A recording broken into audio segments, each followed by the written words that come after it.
Hi, hello. Welcome to Charmed Persons.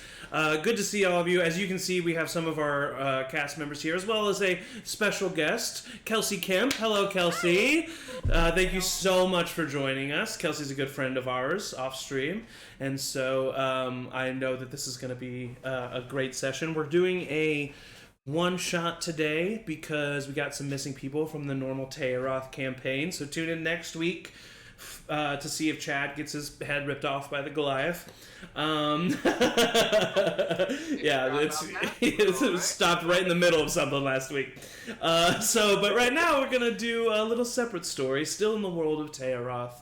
And then tomorrow, JMO, Jessica Morrison, one of our castmates, who plays Chad, is going to be DMing a session from the Candlekeep Mysteries, which is going to be very fun. I'm going to be playing Angie, Matt, and Emily, I think. No, Angie's not in it. Me, Emily, and Matt, I think is who it is. Confirmed for tomorrow. Oh, okay. So is it just me and you? I don't know. Okay, we're going to figure it out. Stay tuned to our socials, which is always at Charmed Persons, one word, on everything. And yeah, I think those are the only announcements. Angie, am I missing anything? No. Okay, no. All right. Well, without further ado, let's go ahead and get started. So, the world is Tayaroth. Kelsey, and for viewers who haven't watched, this is a high fantasy world. The year is 1086 AB after Blight. So this takes place almost 100 years before our current campaign.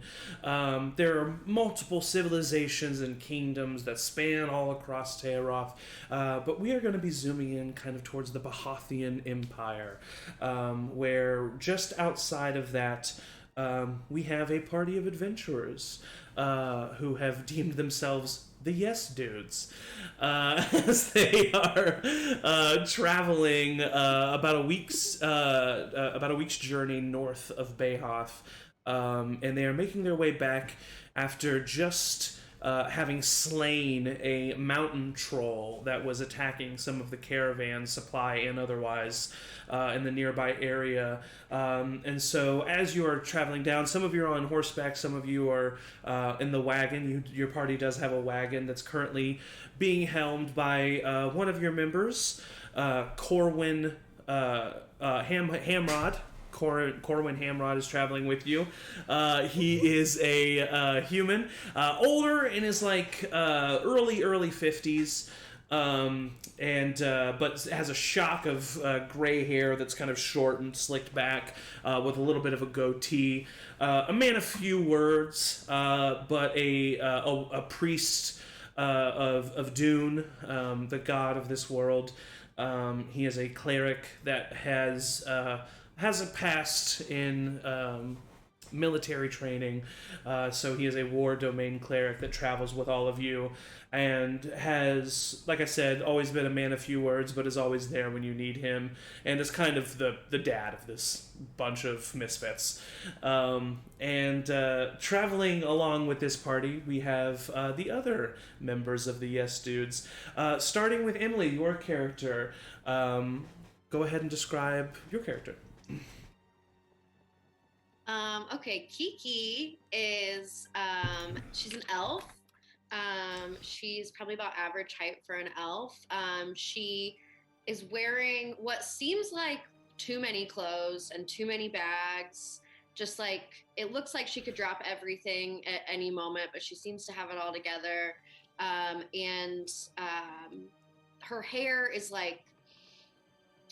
Her hair is purple, let's say. Let's say. I knew it was colorful, but I realized I had not decided what. Yeah, hey. Yeah. And she always has a swarm of hummingbirds that kind of skitter around her. So right now, in just like a normal day, they're very peaceful, just kind of sitting on her bags and fluttering around as they travel with her. Yeah, this would be something that the rest of the party is definitely used to. Kiki kind of just has a flock of hummingbirds that's pretty consistently around her, and as people who have adventured with her, you know that those hummingbirds definitely have a mean side as well. Side that you don't necessarily want to get on. But let's go ahead and meet our next character, another member of the Yes Dudes. Angie, do you want to go ahead and describe Wendy? Yeah, so probably sitting next to Kiki is a human that is just probably the cleanest, most kept person that you've ever seen on the road, who's out fighting monsters and trolls and things.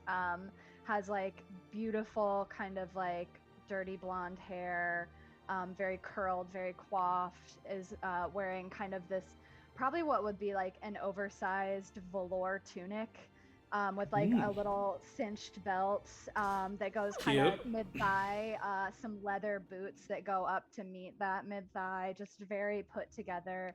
A big like necklace with like a giant pennant on it, and she's just sitting next to Kiki, and she's like, Kiki, get your little birds away from me. Oh my god. Ugh. You, Kiki.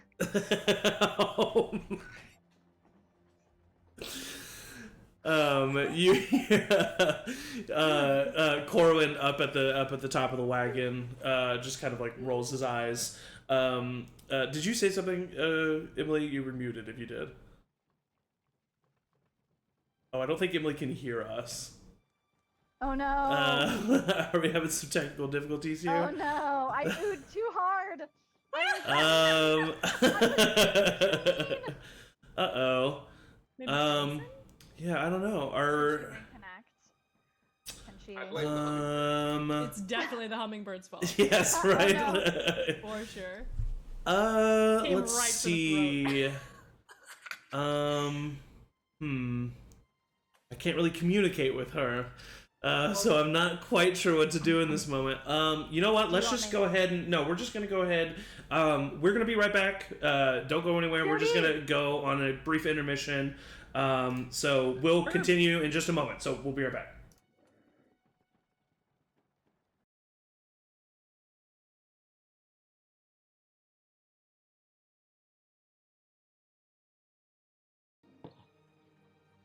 We are back. Emily can hear us now.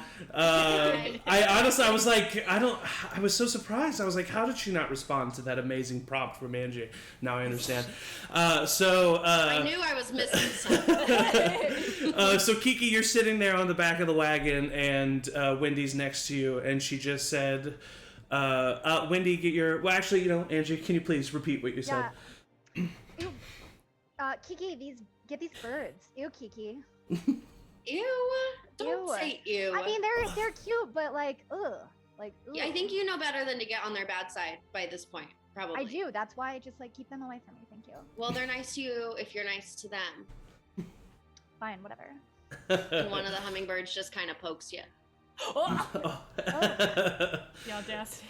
I know. The audacity. It's because you're so sweet. Okay, thank you. Shut up. Another member of our party, Evan, do you want to go ahead and describe what your character's up to?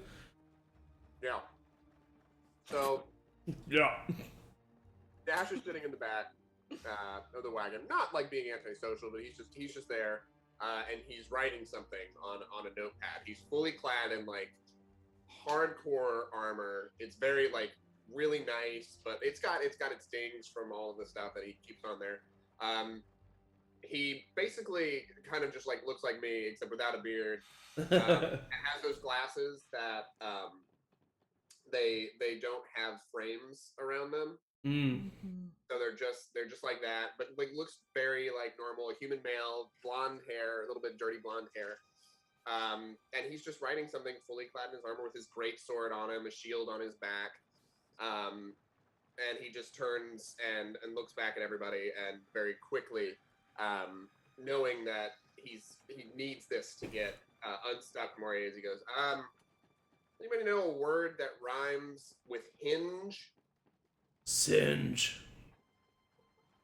That would make sense. Singe. Dragon. Binge. Drag him. I just said that. Silly, as he continues to work on his poetry. Yeah.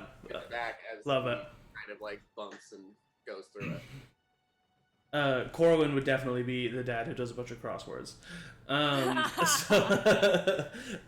last but not least, wrapping up the rest of our party, Kelsey, would you like to describe your character? 100%. Brody is a half-orc barbarian who is a self-proclaimed himbro. Here for a good time, not a long time. Amazing. He is lounging. He's a big dude, but he's got like his shield on his back. He's got this big warhammer. He's kind of just spinning it in place on the ground. And he's got like leather breeches and pretty simple boots. And then he's got like a leather little fur trimmed vest that's just no shirt underneath. Just gotta show off the pecs at all times. And he looks up when this person is like, what rhymes with hinge? He goes, gotta think about pinge, bro. Hinge? Oh yeah, pinch. Yeah. That's not a. That's a good one. Brody, you're so smart. I've never heard that word before. That's what's not Pinge. a. It's not It's because you're not as smart as Brody. No. Right. Oh no. That's what it is. I said it first, so. God. Yeah, pinge, Brody. Happy to help, Brotato Chip. Whenever you You just see him just angrily just go toss something out and then going back. I absolutely cannot with him. I cannot with him. He's so funny.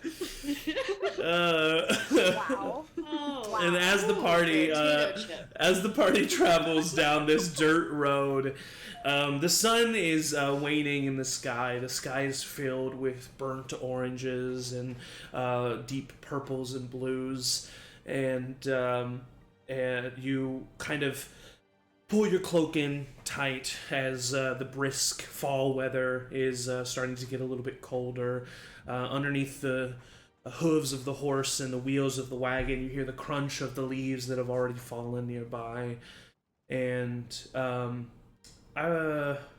Corwin kind of speaks up for a moment, and he says, anybody got eyes on this?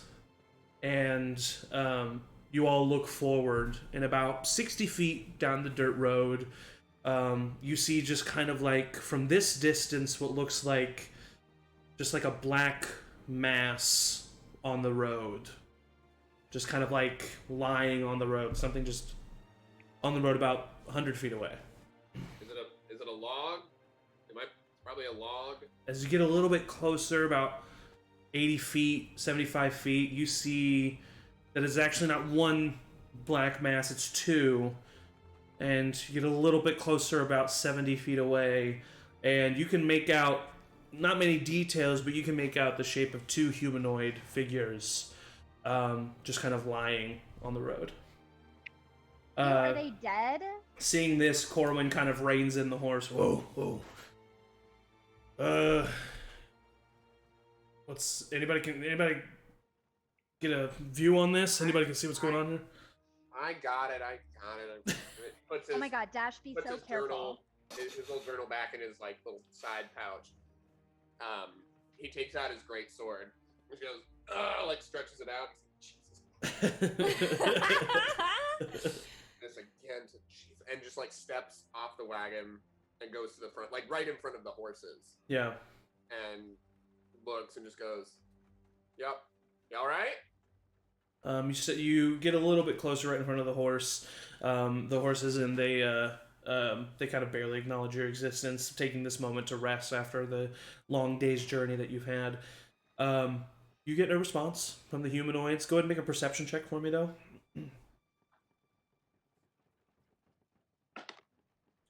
12. 12. With the 12, you can see with the 12, what you can see is that these figures are not moving. And you can see like small little wisps of smoke coming up from certain parts of their bodies. I, with my greatsword, like hold it out in front of me and like walk towards them so that I can like poke one in the leg. Okay, very, very gently, not like a stab, just like a little. Yeah, takes you a second, but you eventually cross this 60-foot space and get a little bit closer. And as you get closer, a very specific amount of distance. I don't like that. Well, it was just what was left. There was a 60-foot amount of space left. And I also just wanted you to be aware of how far you were traveling in case you wanted to stop it. Can we still see him? Yeah, he's about 60 feet away from you guys. He's within shouting distance for sure. Maybe even just loud voice range. Do you see anything? They look a little like wispy, like smoke coming off of them and stuff. Singed. Oh wow! How apropos! Wow, maybe it Why'd you was. get closer? Wait, that's I don't know. They that's might the be word hurt that or Corwin dead or said something. earlier. Sorry, what was that, Brody? That was the word that Corwin said earlier. I was just saying that. Same word. Thanks, Brotato Chip. No problem, broski. I got your back. Corwin kind of raises his head and he says, "Do you see anything pinged?" Yeah, that's a good question. You hear very loudly. Looks like he's turned around, focusing. You hear, "Oh!" Okay, so as you get closer, what you're able to see just at a glance here, these are definitely two dead bodies. They look to be mangled and like there's cuts, deep gashes across their abdomens and other certain parts of their body. Their faces, if you were to know who these people are, you might not even be able to recognize them. They're quite mutilated. And then there are other parts of their bodies that seem to have suffered pretty severe burns and burn damage. And the small little wisps of smoke that you've seen are the very small bits of cloth that are still somewhat glowing with embers and just still have some heat to them. Question for the DM: what kind of dragon did we fight? You didn't find a dragon. Why did I think that? I don't know. Fought a troll. You fought a troll. Fire. Yeah. Equals dragon. Confirmed. You fought a troll dragon. An ungodly partnership. That dragon pinched us. It actually was just saying time. It was not happy about it. Yeah. No, it's just a troll. You didn't find a dragon. I look around. Are there any tracks or anything leading away? Make an investigation check for me. Man, I'm just picking all the skills that aren't my best. Hey Dash, how's it going? Are you still glad that you chose to do this? Well, Should we help him or something? Because He hasn't asked for help. Yeah, He needs to are- learn to Never ask does. for help when he needs help. To be perfectly honest, these people are pretty fucked up. should we just keep going? Yeah, well, I'm a little concerned that there's more going on here. I don't see anything, almost as if I rolled something that resembled a natural 1. Yeah, with a natural 1, you're just kind of taken back by the pretty grotesque sight in front of you, and you're not able to see any tracks or anything of any kind. Yeah, honestly, this is... Oh my can God. we- Need us to come look? Yeah, can we get closer at least? Is there All any right, immediate yeah. danger? You can come closer if you want. Corwin kind of... Really need to- Corin snaps the reins and starts bringing the wagon a little bit closer. And as the rest of you approach, you can see the site that I've described here for Oh, ew. for Dash. Ew. Can I do an investigation check? How you are adventurers? I have no idea. I can acknowledge that it's gross and still be fine with it. I didn't want to... Listen, we've already talked about this. I didn't even want to be a paladin in the first place. Mom and Dad were just like, do it. And I'm like, I guess. So here This we would are. be a bad way to die, you guys. Let's try It kind of to reminds whatever me of this the is. time that I was at the fighting pits in Barrington. It kind of looked a lot like this, so it doesn't Ew. really gross me Yeah, out, they but can it get is a little pretty rough there. Yeah. You said you wanted to roll an investigation check. What are you looking for, Kiki? I was gonna look for tracks, sort of like Dash did, but I rolled a 7, so it doesn't really matter what I was looking for. With a 7, yeah, you're not really able to. You're not able to notice much. It definitely. I mean, there's definite signs of a struggle. Definitely looks like these bodies were killed here. Doesn't look like they were taken from somewhere else. So you're at least able to glean that amount of information. But with all that movement, it's kind of hard to see if there's anything that trails off. Can I tell at all how like fresh they seem, like how long it seems like they've been dead? With that same kind of roll, I'll say the blood looks pretty congealed, looks pretty dark, and the bits of singe clothing that is still burning ever so slightly, there's no active flames, it's coming from embers. So you can probably say today they were killed, but it was definitely a number of hours ago. Okay. It doesn't look like they were just killed, but we should still not stay here, I think. Yeah, this smells like shit. We gotta go, man. We can't just leave 2 dead bodies in the middle of the road. We at least need to move them so we can get around them. What did they do? Oh, go for it. Brody. Oh, be so careful. I won't even make you roll for it. Brody's strong enough. You just lift up both of these bodies. Firearm carry them. As you toss one down, the one who you all can kind of see this. There's one that had messy black hair, kind of medium length, and one with shorter, kind of auburn hair with some scruff on their face, from what you can tell. And the one that had like shorter auburn hair, as you throw their body down, a piece of parchment kind of like flutters out of their vest, and you grab it. And looks at it. You looks look at the group. and anybody want to read this? You should be able to see it in Roll20 now, and I will show it to you.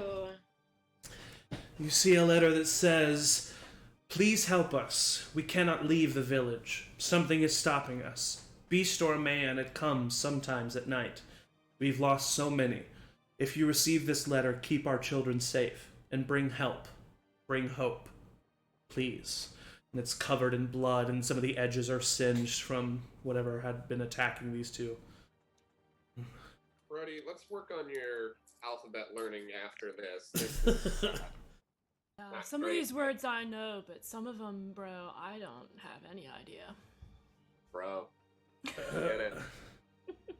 Better than I used to. You didn't used to know any of them, so I'm really proud of you. You have come quite far. That's true. Thanks, bros. Thanks, bros. Is there a village nearby? I don't know. There's gotta be, right? Yeah. Yeah, Corman kind of pulls out the map, and you missed it on your way to the mountain pass where you killed the troll. But on your way back, the trail that you're taking, pretty much the direction you're heading on your way back to Behoth, there is a small village by the name of Auburg on the map. Definitely, he points to it and he says, "This would be the closest one, depending on how far we've traveled today. It's right down this road a couple more hours." Can't hurt. Might as well start somewhere. Probably a big door in the way or something. So It says there's kids. We gotta open the door for the kids. yeah, we gotta open the door. They can't leave, so It's amazing the mental loop-to-loops we have to do for what's been said. I'm sorry, that's me. I know I've been working on this. I'm so lost in my art, you know? yeah, man. Kiki, go ahead and roll an insight check. Okay. Brody actually does know how to read. Ooh, 19. 19. Lying. There's a couple things you notice about this letter. One, the handwriting is of a more feminine quality. Both of these humanoids look to be masculine.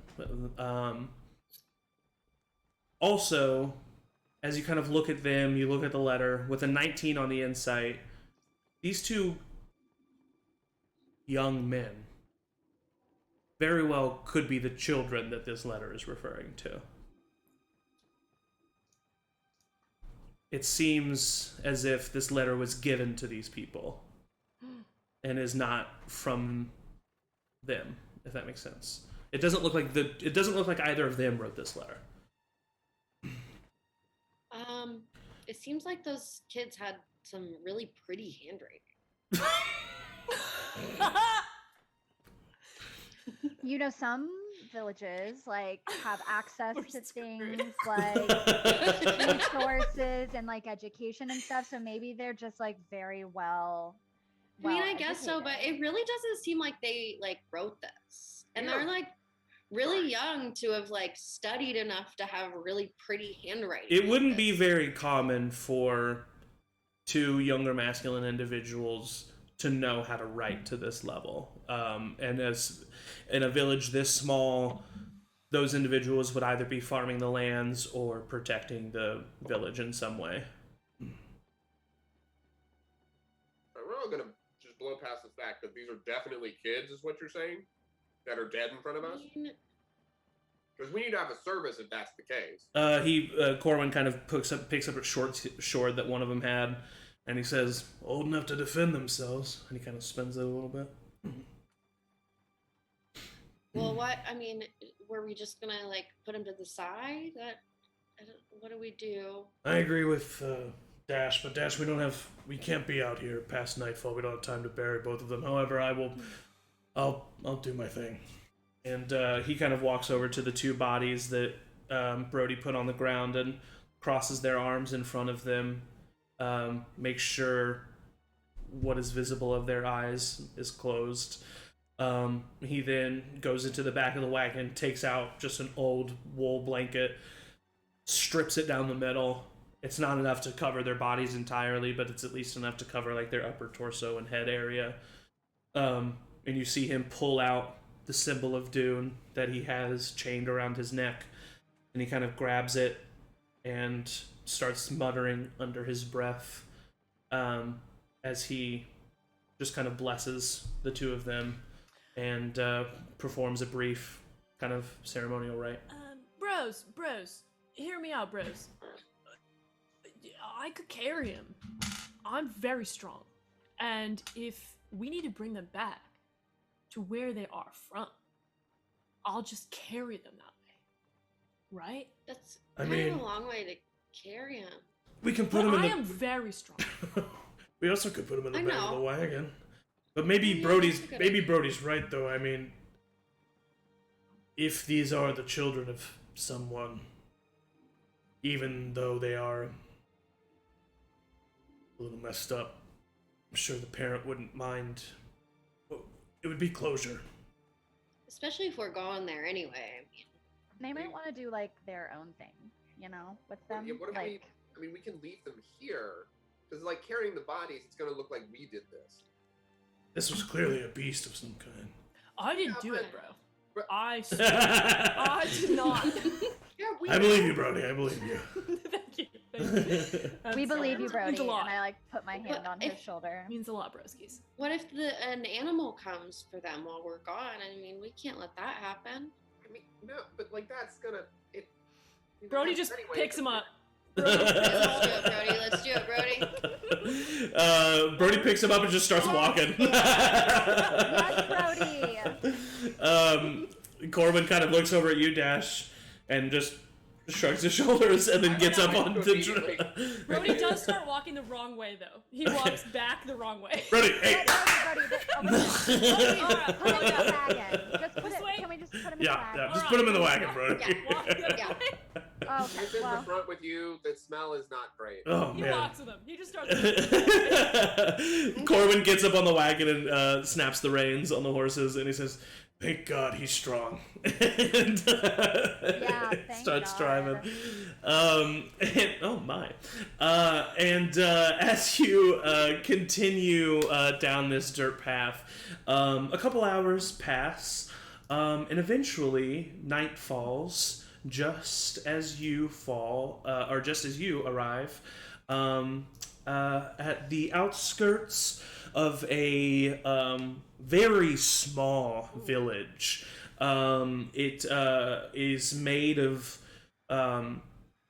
old wooden shacks that are made into houses, and clay tiles on roofs, or just hay and like stitched together with twine roofs. And the first thing that you see is there's very few lanterns or torches that are lit. It looks to be a very dark village. There doesn't seem to be a lot of, especially because the sun is just now really setting. You're just surprised to not see a little bit more outward activity. As you get closer to the village,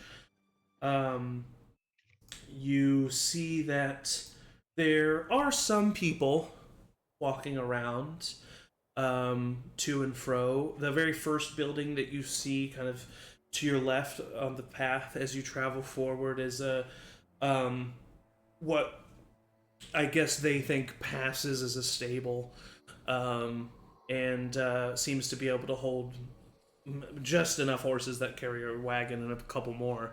You see that some houses have, candlelight lit from within. You see a small dim orange glow kind of peering through the cracks of their shuttered windows. But you see that other houses have no light coming from within them, open windows, some of them even open doors. They seem to be abandoned, ransacked. The people in this town, the few that you do see, as soon as you enter this village, all of their eyes are on you.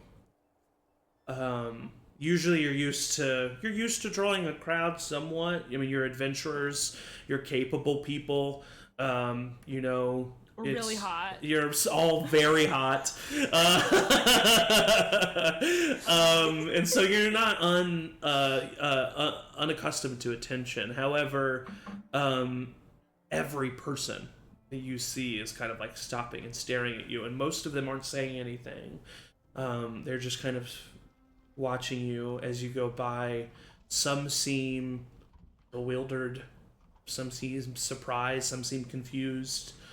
And from one of the houses kind of to the right, because this village, I mean, it's made up, you can already tell the population of this village is probably 100 or less. It is a very small village, and you see a couple businesses in the distance to the right. You see a blacksmith, past a row of houses that are right in front of you. Kind of behind them, you see what looks like an apothecary to the left. But out of the right, one of the just like houses that is on this main road here, you see the door open, and you see this woman like gasp when she sees you, and she just runs forward, and she has this cloak and hood above her, kind of like keeping her warm, but as she runs, the hood of her cloak flies back, and you see a long auburn hair fall down her shoulders, and you see that she is middle-aged, probably upper 40s, early 50s, and she runs forward, and she sees Brody, and she immediately looks at you, Brody, and she just falls on her knees and starts sobbing. Brody looks at the others and is like, "What did I do?" Corbin kind of like, whoa. Bro. Stops the wagons. The I'm woman. gonna run. Go ahead. I just like instinctually run forward and try to like hug her. You run forward, and it's not that she doesn't embrace the hug, but it's not that she pushes it away. It's that she just kind of doesn't seem to be recognizing your existence. As she just sobs uncontrollably, almost starting to hyperventilate, before she then looks up, and she kind of looks at you, and then she looks over at Brody, and she says, "Is that my son? Is that my Forrest?" Bro, we found these bros on the side of the road, bro. Or on the middle of the road, rather. Oh, I knew it. And you start to see that other villagers are now approaching too, and starting to notice what's going on. Corman kind of looks at you, Brody, and he's like, "Let's put him down. Let's get him down." Oh yeah, bro. Yeah.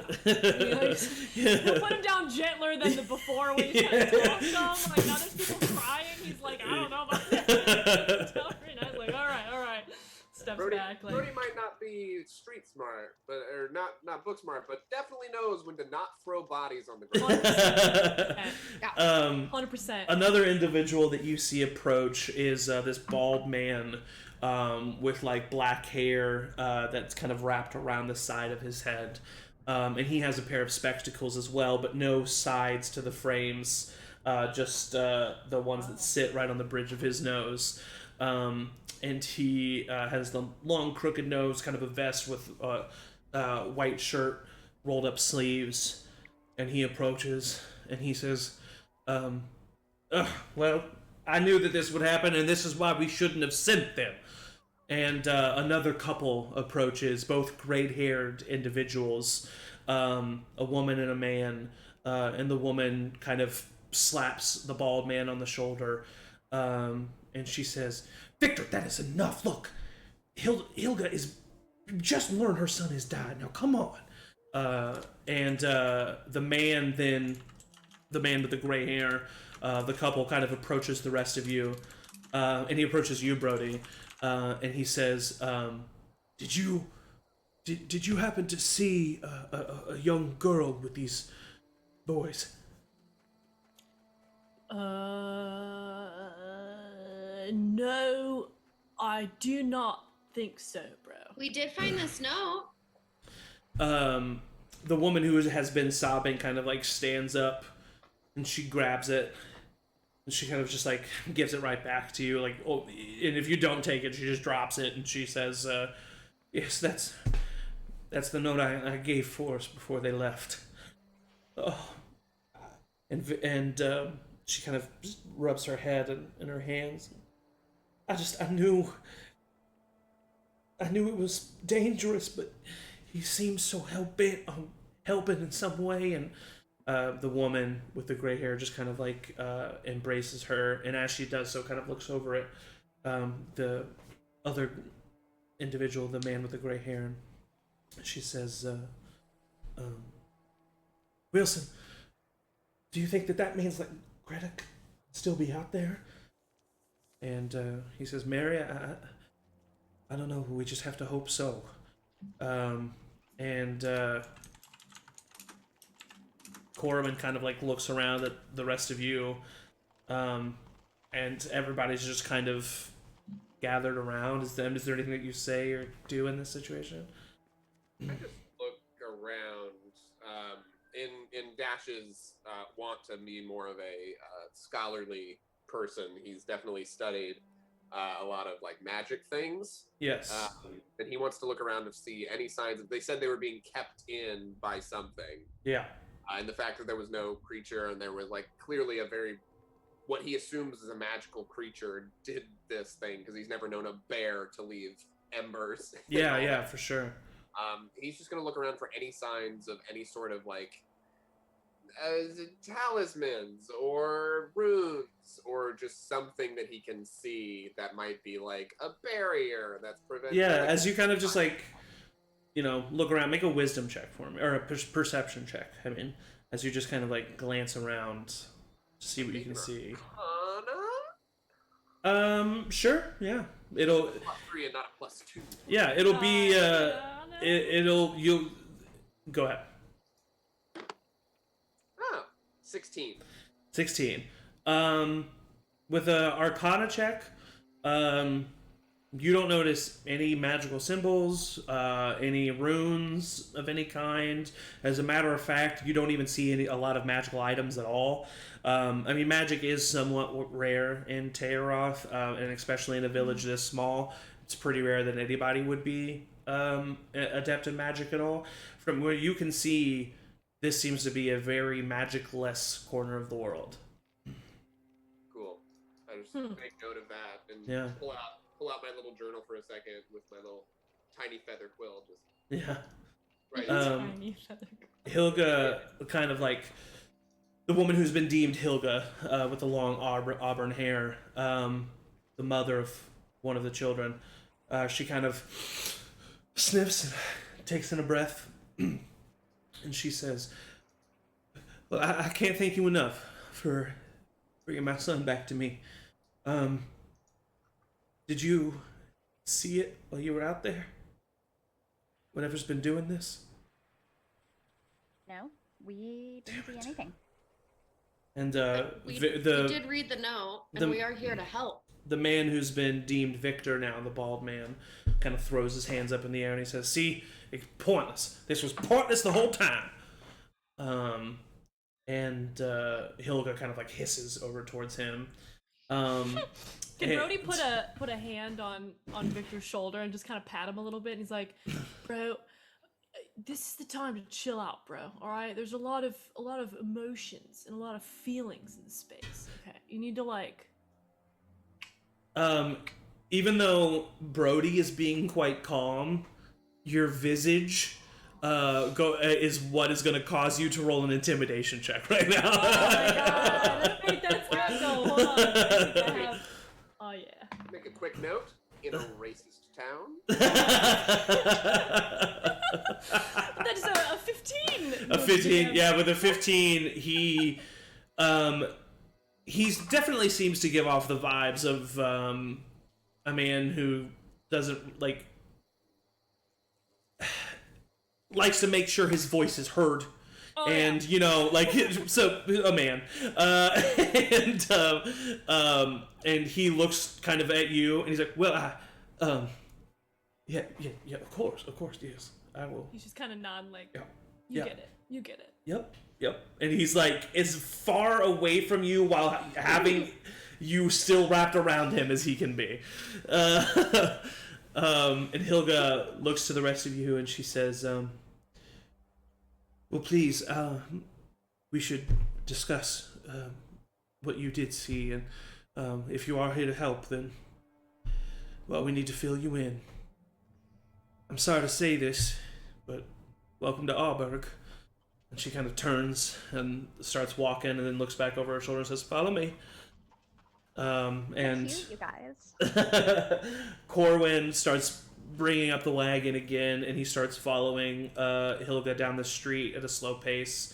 The two gray-haired individuals deemed Wilson and Mary and Victor also join. And you head just down the street, not very far, it's a very small village, to what looks like the largest building in this village. It is a tavern that has a rickety sign hanging from it that says "The Rich Soil," and it just has a logo of a plowed field on the bottom of it. And you walk inside, and something that is a sorrowful sight, especially for this group of people. There's no one here. There's no music. There's no smell of fresh meat and steamed vegetables, and it is a dark place.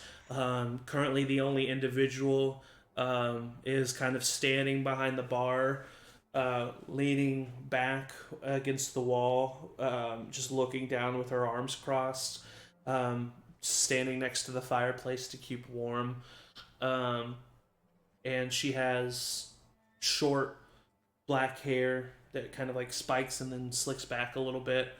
And she has a kind of like tan light brown shirt with a dark green vest over it and some slacks.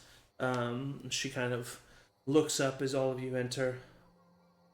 "Oh, my, we have newcomers." And Hilga kind of sniffs and rubs her eyes and pulls out a table, and she says, "That's right, Ruth, so go ahead and let's get some drinks, we have some discussing to do." And Ruth, looks concerned and then steps forward a little bit and says, "Hilga, Forrest and Blake, did they?" And Hilga just puts up her hand and says, No, they did not. They did not make it." And Ruth just sighs deeply and walks over behind the bar and just pulls out a couple of dark brown glass bottles and a few, like around a dozen wooden mugs, and walks over to this big circle table, and that's really it's a circle table and then another table that's been pushed over, and everybody just kind of grabs a seat and sits around. And Ruth brings over the bottles and just starts pouring just an amber liquid into each of the bottles. Quick question. Do you have any something lighter, like do you have a white or like a rosé maybe? That's not important right now. I'm sorry. I just Also use some sugar water if you have any. My friends are kind of, we've been traveling all day. I'm sorry, we don't actually. The whiskey's the only thing that we have. Okay, no, that's here. totally You fine. know what? Totally fine. Thank you. I can get you some water and sugar. And she kind of looks around to everybody else at the table, and Hilda throws up her hands. She's like, I haven't been able to get a shipment in weeks. No, I don't think anyone's had sugar in quite a while. Is affecting Well, your maybe just some sugar? fruit.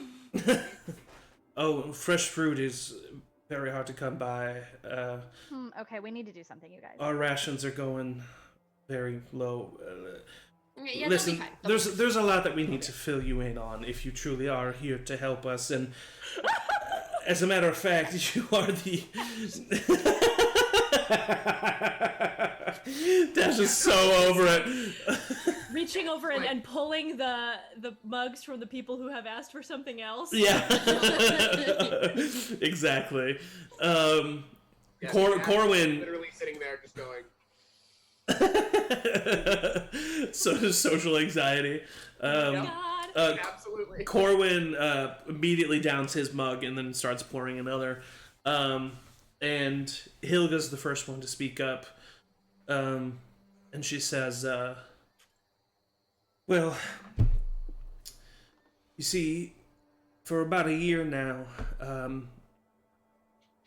well, you're the first people we've seen in... and she seems to like not really be able to speak, and she starts getting a little choked up, and then that's where the woman who has been deemed as Ruth speaks up, and she says, we haven't been able to leave our village in a year. Anytime someone does, they don't make it back or are discovered down the road a few days later, mutilated and burned. And as a matter of fact, no one has entered the village in over a year either. We've tried sending out notes. We've tried all... We've tried all that we can, and our hopes are... they're dwindling fast. How did you get here? Did you just come in on the main road? Yes. Walked on in. Yeah, Corwin, Just right in. This is the main road, yeah? Corwin nods his head and he says, that's right, yeah, we're heading to Behearth, and we made our way through here to avoid a storm that was coming in from the west, but never even knew of this village before. And Ruth kind of nods her head and she says, yes, we're a humble town. Most of us don't even leave this village for our entire lives, but I'd do anything to see the outside now. So this happens every single time someone tries to leave? If you come back, are you safe? Victor is the one that speaks up this time, and he says, oh no, you're never safe here, I'll tell you that much. People have been dragged out of their homes. People have been killed in their sleep. This creature doesn't just stop us from leaving, it's hunting us down. And Wilson kind of speaks up at this moment. He's like, Victor, please, that's enough. Well, I think Kind of. that... Sorry, Kiki, go ahead. I was just gonna say, I kind of lean over to Wendy and say, I don't mean to make this about us, but are we stuck here now? Is that what? Well, God. probably, but like... We definitely have to figure this out, right? Yeah, no, we definitely need to, and I think we... They don't even have rosé. Yeah, no, it's awful. Jesus. But here's the thing: if we kill this beast, we can get out of here. We can go to Bayhoth, all the rosé we want. Okay, cool. Yeah, let's do it. We are in. In. Can we get a Babysitters Club series based on these two? I'm down. There I'm isn't down. even any rosé. Ruth kind of speaks up and she says, if you strangers are willing to help us, we've tried everything. We'll take what we can get, and we have pulled together a small sum. And as she kind of goes behind the bar, Victor just like rolls his eyes and scoffs. And she brings out the sack and puts it down on the table, and she says, it's not much. It's what we can offer, but we're willing to pay someone 200 gold pieces if they can help us with this. I can do it for 200 each. Yeah, that sounds like a good. Well, I think. And we want to make it clear we would happily do this for free since children are dying. That too. Corin kind of speaks up at that and he says, Dash is correct. Children are dying, and so we're gonna do this because that's what we do.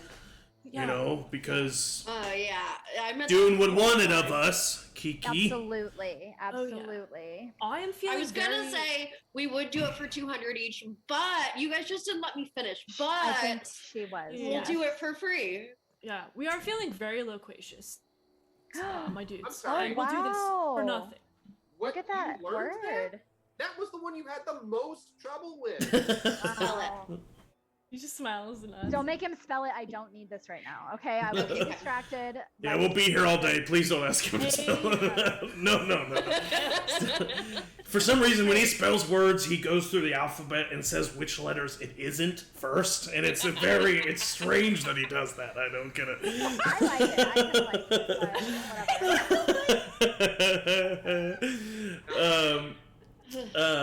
And This is perfect. Hilga kind of speaks up at this moment, and she says, we had been here for so long that my boy,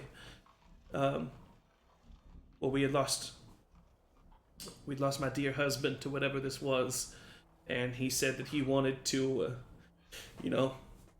wanted to help the village. He wanted to help me, and so he and his friend Blake, they left, and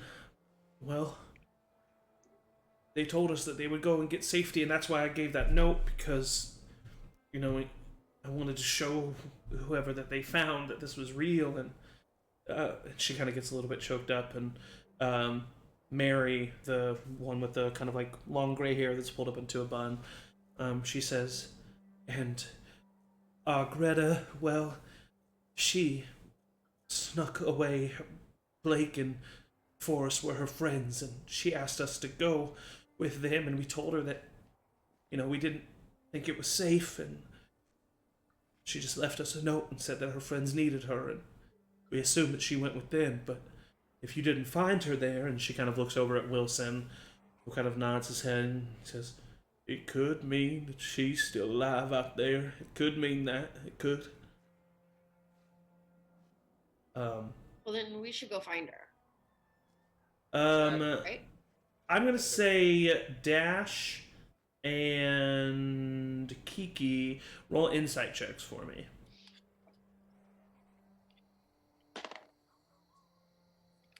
$15? Yes. 9. 9. Dash with a 15.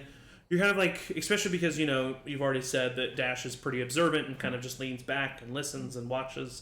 As you're kind of listening to these villagers tell their story, tell them what's been happening,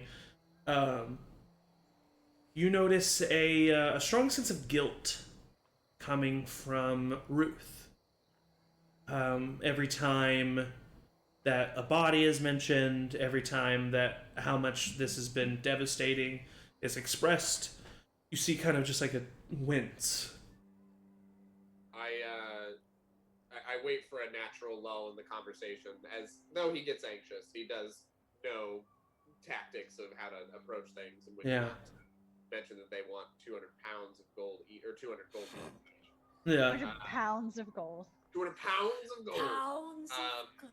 Turns to Ruth, and you seem very affected by all this. What's your experience been with this creature, being, what have you? I mean, were you? Is Ruth like looking older or looking younger? Looking older. She's about probably not too old, but like late 50s. What is your experience with this thing that's doing this? She kind of shakes her head and she says, you might not know it from looking at me, but I'm the sheriff of this town. And so I've tried going out there myself with a group of people, and I didn't see what it was. I just saw a flash of flame, and I heard a roar, an evil, evil sound, and I ran. And Hilda kind of reaches out and grabs her hand, and she says, as you should have, as you should have. And Ruth just like shakes her head. And you see that there's, I'll just kind of keep that 15 going. She's telling the truth, but it also seems like she's holding back. And as this is happening, Brody, funnily enough, Victor is kind of like felt undeserved kinship with you after your moment with him. And he kind of like leans over at you and kind of like scoffs, and he says, you know, Hilga, I think she's the one to blame. She practices witchcraft. And he kind of like leans back and like looks around the room as if he didn't say anything. Brody's gonna be like, and he kind of like leans in real close. And he goes, Bronocchio, it is not becoming of a gentleman to throw blame on a lady who is crying, alright, bro? He kind of like looks at you. Well, are you here to help us or not?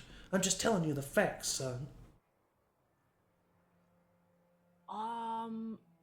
I'm not your son, though. Like, my dad is not here. No, I know it's a. Sorry.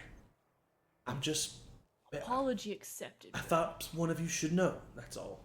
And you see him kind of like regretting his decision to talk to you. And Brody's got a face. Literally, he's just like. Yeah. Yeah, for Everyone sure. in the party would probably recognize that. Definitely. He told something that's not quite computing, and he's like. Yeah, Corin kind of tilts his head and notes that, and is like, Yeah. all right. As that's happening, and I kind of get the vibe that Ruth is holding something back. I go, if you know anything else, I mean, you are the sheriff. So presumably are a little bit. You're paying more attention. You have your little an ear to the ground more than I'm guessing that most folks do about the goings on of whatever's around here. If there's anything that you haven't shared that you need to, now would probably be. Now's the best time when you have strangers with fresh eyes to, take a look at everything. No one in this room is thinking about doing anything but figuring out what's going on so we can stop it. And that includes your fellow villagers here. Your burgers, as it were. Ruth kind of like looks around and looks at you, and you see that she's about to say something, and then Wilson says, oh, well, we haven't told them about the messages. And Ruth kind of like, yes, the messages. We haven't told you about the messages. There's a couple of times at 2 of the attack sites, a message was left. They were on a couple of the near a couple of the bodies, and she kind of like, it was hard for her to say bodies. And as the TM scrolls to find out where they were. Okay, here they go. Vamping. They tell you of 2 messages that they found on these sides, both of them scrawled in blood. One says, "No mercy for the merciless." And one says, "The light of the blaze will reveal your lies." Say that again. The light of the blaze will reveal your lies. And the other said, "No mercy for the merciless."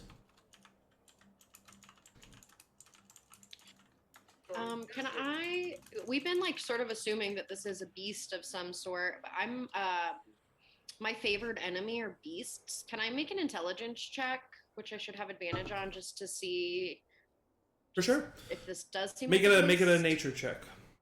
A nature check. At advantage.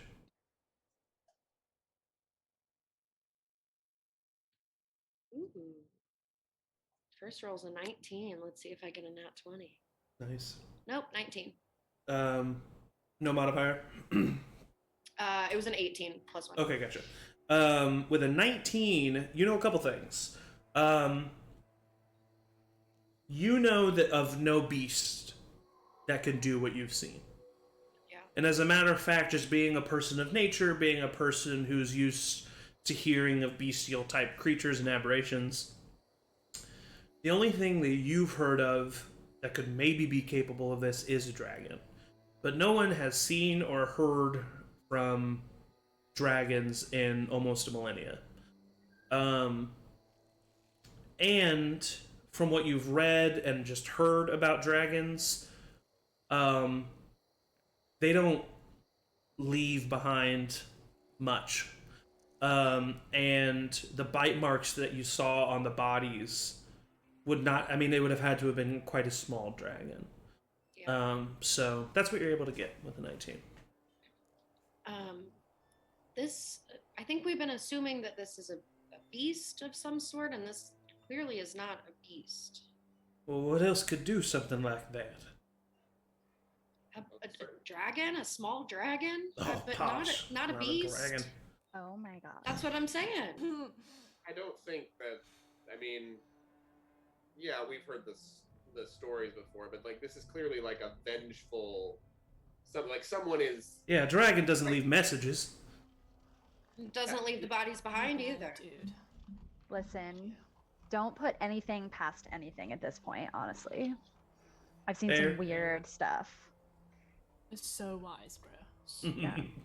So, Is there anywhere nearby that it seems like people could hide out, or that there might be that would be a good place to look? I mean, the only things that exist on the outskirts of this village is farmlands, all of which have been abandoned by this point. Anybody who was out there now lives here in the village for safety.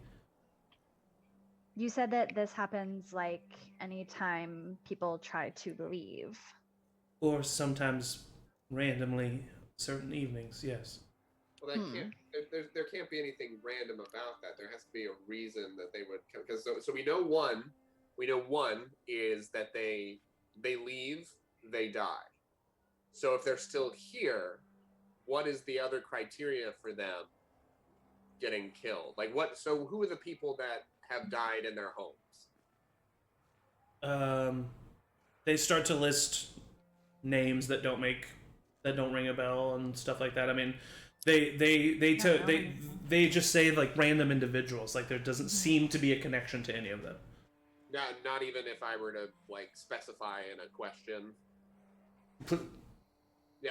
So what did they do for a living? What were their activities that they did? Did they share any hobbies? They list farmers. They list Taylor. They list a guardsman, one of the sheriff's deputies. They list a baker. They list all kinds of professions. Okay, this is okay. No, go right ahead, Kiki. I'm sorry. Let me think for a moment. Yeah, well, dudes, yes, dudes. Bro. I just think that if there's a kid out there, maybe time is of the essence. Like I would love to get as much information as possible too, but There's a kid out there, right? Yeah, but like, what if we just try to leave and see what happens? Yeah, I don't let's really know go. what else we Brody would will stand do. up. God damn it, 'Cause Brody, wait. Yeah, I'm in. I don't know if that's such a good idea. I wonder if we should try to.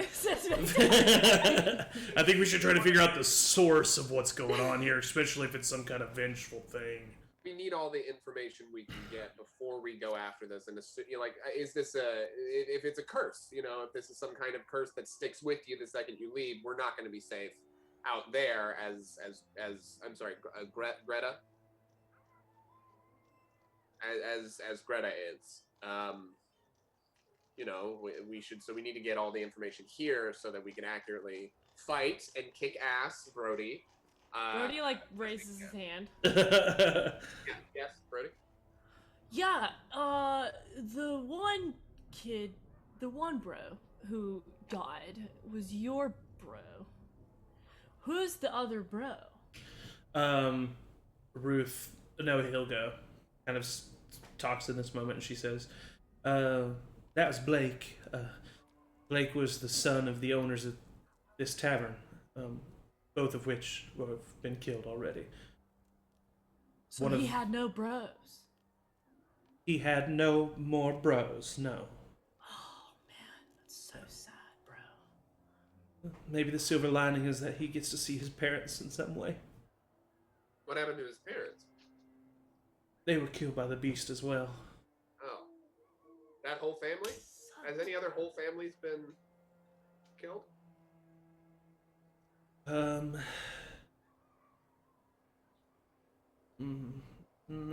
Not that we can think of, no. I guess that's the first. So that seems specific. I mean, if this is it's clearly targeting, right? What could be the lies that the message is talking about, or what do they mean by merciless? Clearly, someone did something horrible. If that's what they're thinking, this person or entity thing thinks that something horrible has happened. There should have been a merciful response, but there wasn't, and now someone's covering it up with something. I mean, Ruth, do you know of any like criminal activity? I mean, this town seems fairly peaceful, minus the monster. But how long ago did this start happening? You see that specific question hit her in a weird way. And she says, other than the beast attacks, we haven't had any crime or aggravation. And Victor steps up at this point and he says, yeah, not since Corvo killed his wife. That son of a bitch. Who? When was this? Ruth kind of really important information. Ruth kind of says, well, I don't know why it would be pertinent, but a little over a year ago, this man, Corvo Redheart, killed his wife, Yolinda. And Hilga speaks up at this point, and she says, and he attacked Ruth as well. And I saw it. I was there. And I saw him standing over both of them. And caught him red-handed.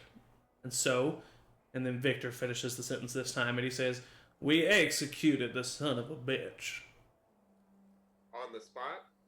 No, of course, we did it in the town square right after a trial. A very short trial. Okay, so... Can I? I'm sorry, go ahead.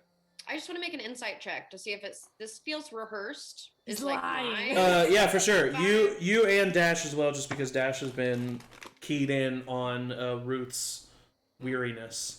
Yeah, let's all agree that this is the lie. Like, Not 20, not 20, not 20. Okay. I'm just excited. I'm just excited. No. That 20s are amazing. 11. It's useless. Awesome. No, you don't really deem anything. You don't really glean anything other than Ruth is still very weary. That's what you still are noticing, Dash. Kiki, what you notice is that Hilga she's telling the truth. She knows it. You don't notice any lies from her. Victor, as much as he's being curt and an asshole, you don't notice any lies from him. You notice no deception. He seems to be calmly speaking the truth. Ruth is mainly telling the truth, but with a natural 20 insight, specifically around the death of Yolinda, she winces and feels weird saying that. And Ruth was the one who he said was also attacked, right? Yes. Okay. I'm going to turn to Ruth. Say, well, Ruth, if you were there, can you tell us what you know, what you saw? Corvo was not a nice man. He was a drunk. He hurt Yolinda and Quinn all the time. Quinn is their son. And I had enough of being a witness to it. And so I went over there. Lie. Not going over there. Her saying I had enough of being a witness to it is true. But there's something in the way that she's saying this that's a lie. And then she says, so I went over there and I confronted him. We started fighting. Yolinda tried to break it up, and he killed her. Right in front of me. Lie. And she says, you're only getting this because of that nat 20. And she says, Yeah. God bless this man. and she says, and then he knocked me out. And that's when Hilga found us. And he tried explaining himself, tried saying how sorry he was, but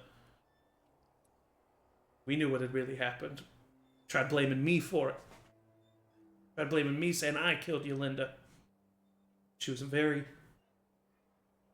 nice woman.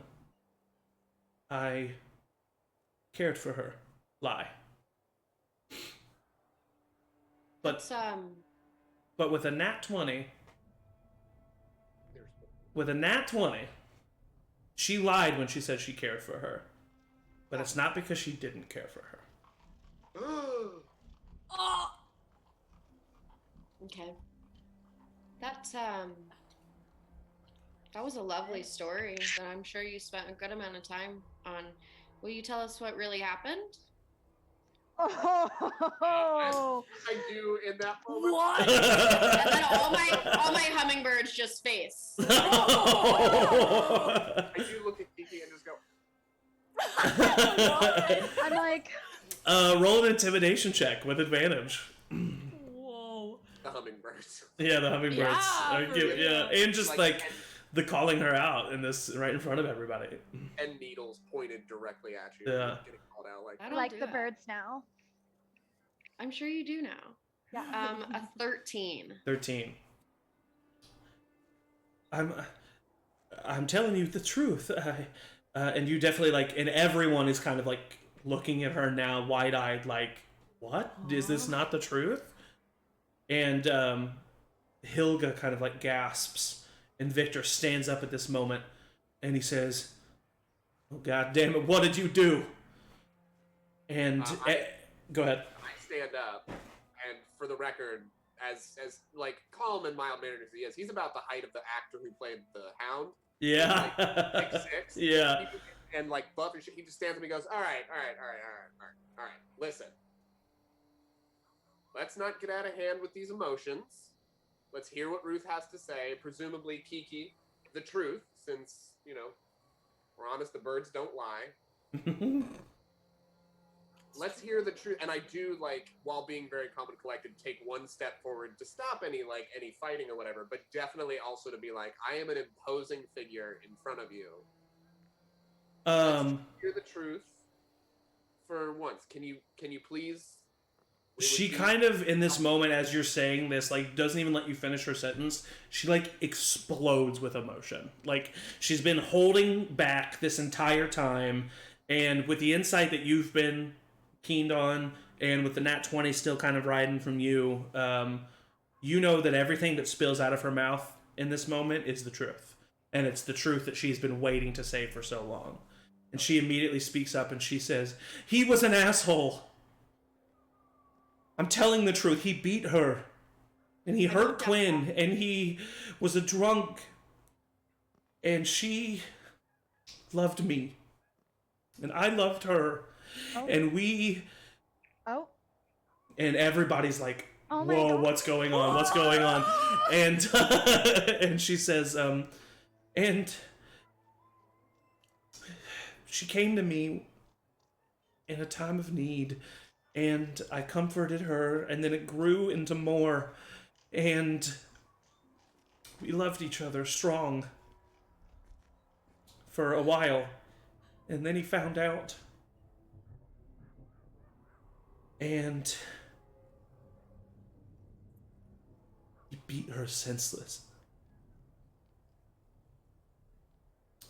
And so the next night, I'd had enough, and I went there. And I confronted him, that's the truth. And we were fighting, and she tried to stop us. And it just happened so fast. I didn't mean to. It happened so fast. I just swung. I didn't... I held her there as he screamed at me. And then I watched her. I killed her. And then he hit me in the back of the head. And then that's when you found us. She looks over at Hilka. And she kind of says, "He told the truth? He told the truth? You're the one that killed her." And she says, "Yes, but he deserved it. You all know he deserved it. He was a horrible man. I saw my up. I've regretted it ever since. But she loved me, and I loved her, and I couldn't let him keep living after what he did, and so I blamed him." And she kind of just starts sobbing. I lean over to Wendy again. I didn't mean to open that can of worms. Lying, but It reminds me of an episode Shit. of one of those soap operas my mom used to be on. yeah. Wow. My mom used to be on. Oh, Yeah. Well, so here's what I have gathered. We've definitely figured out what the lie could be. Mm-hmm. That's what I got. So I'm guessing if you don't mind me jumping off that, or as sorry, kill me. I just remembered all of college. Yeah, jumping off that, I just want to say. Piggybacking on that, I would like to. Yeah, to echo what they just said,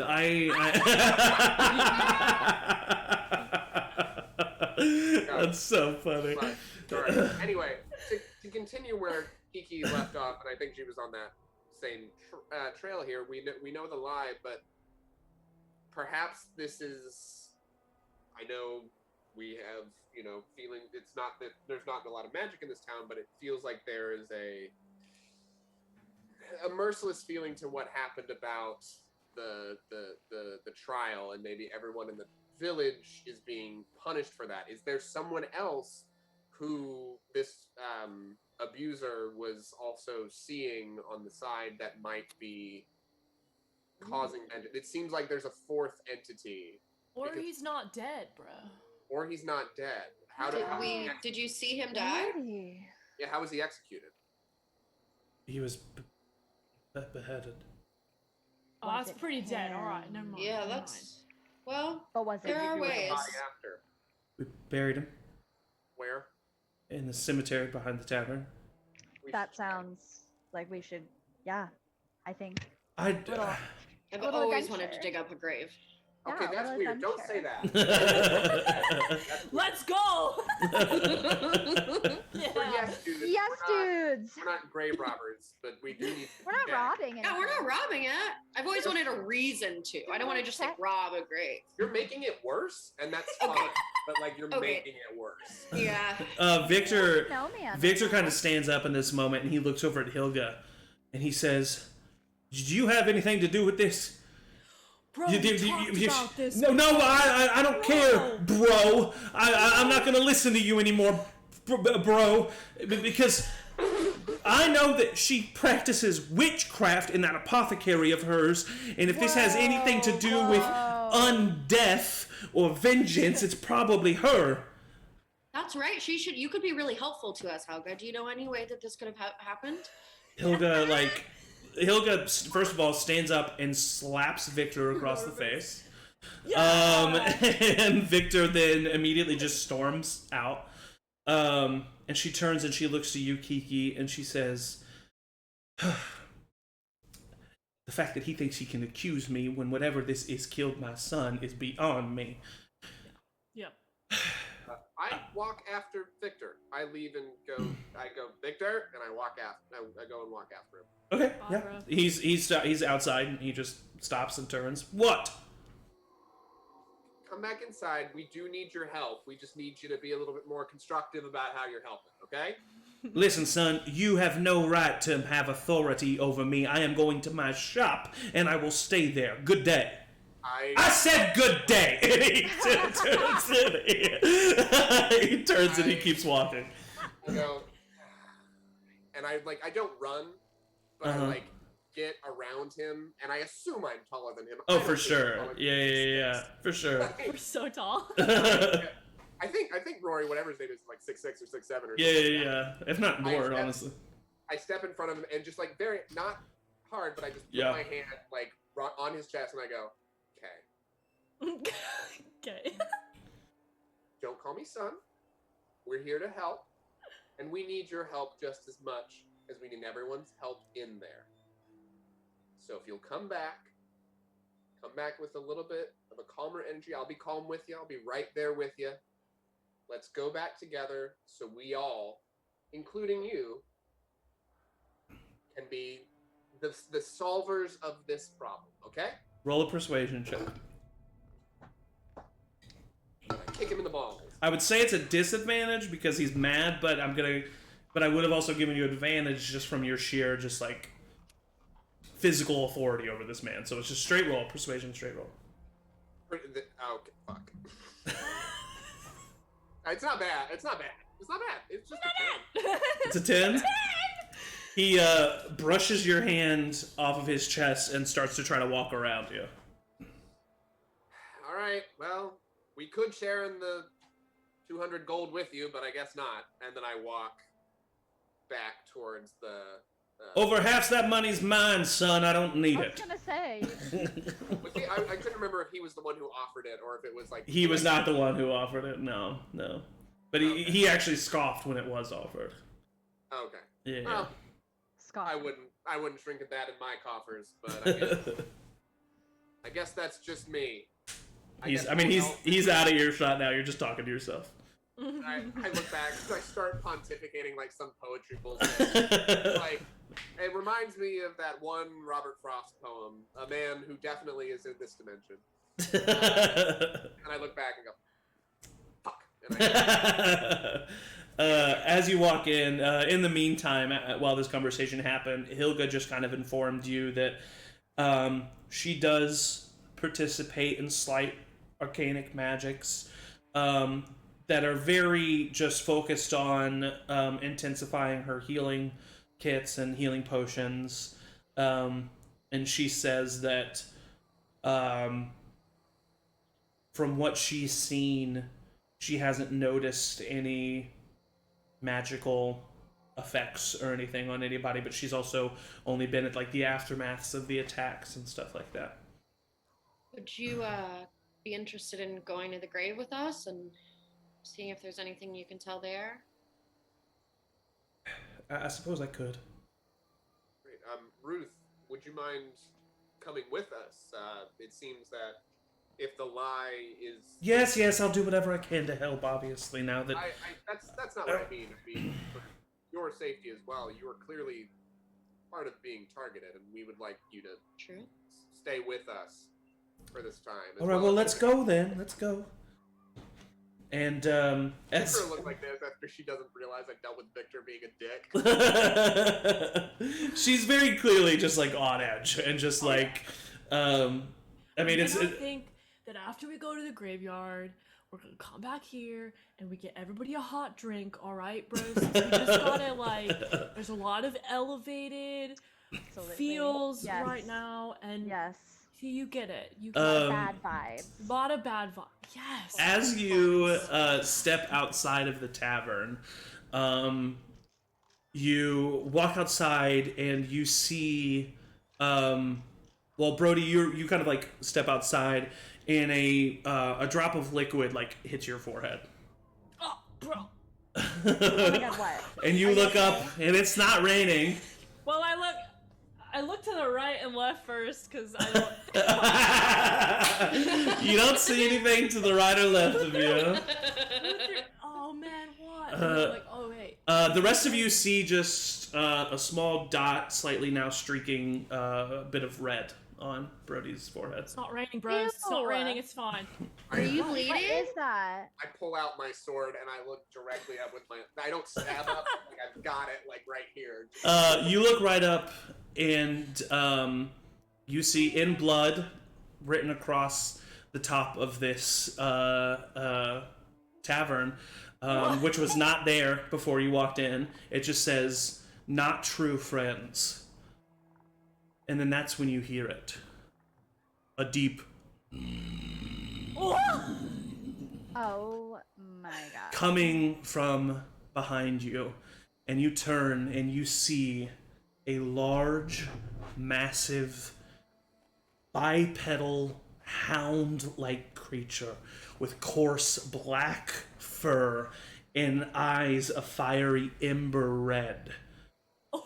And as it kind of looks at you and starts circling, it lets out a little bit of air, and just this jet of flame comes out of its nose. And I need all of you to roll initiative. Damn. Wait, was this in the... This is literally right outside the tavern. It was painted above the door on the outside of the tavern.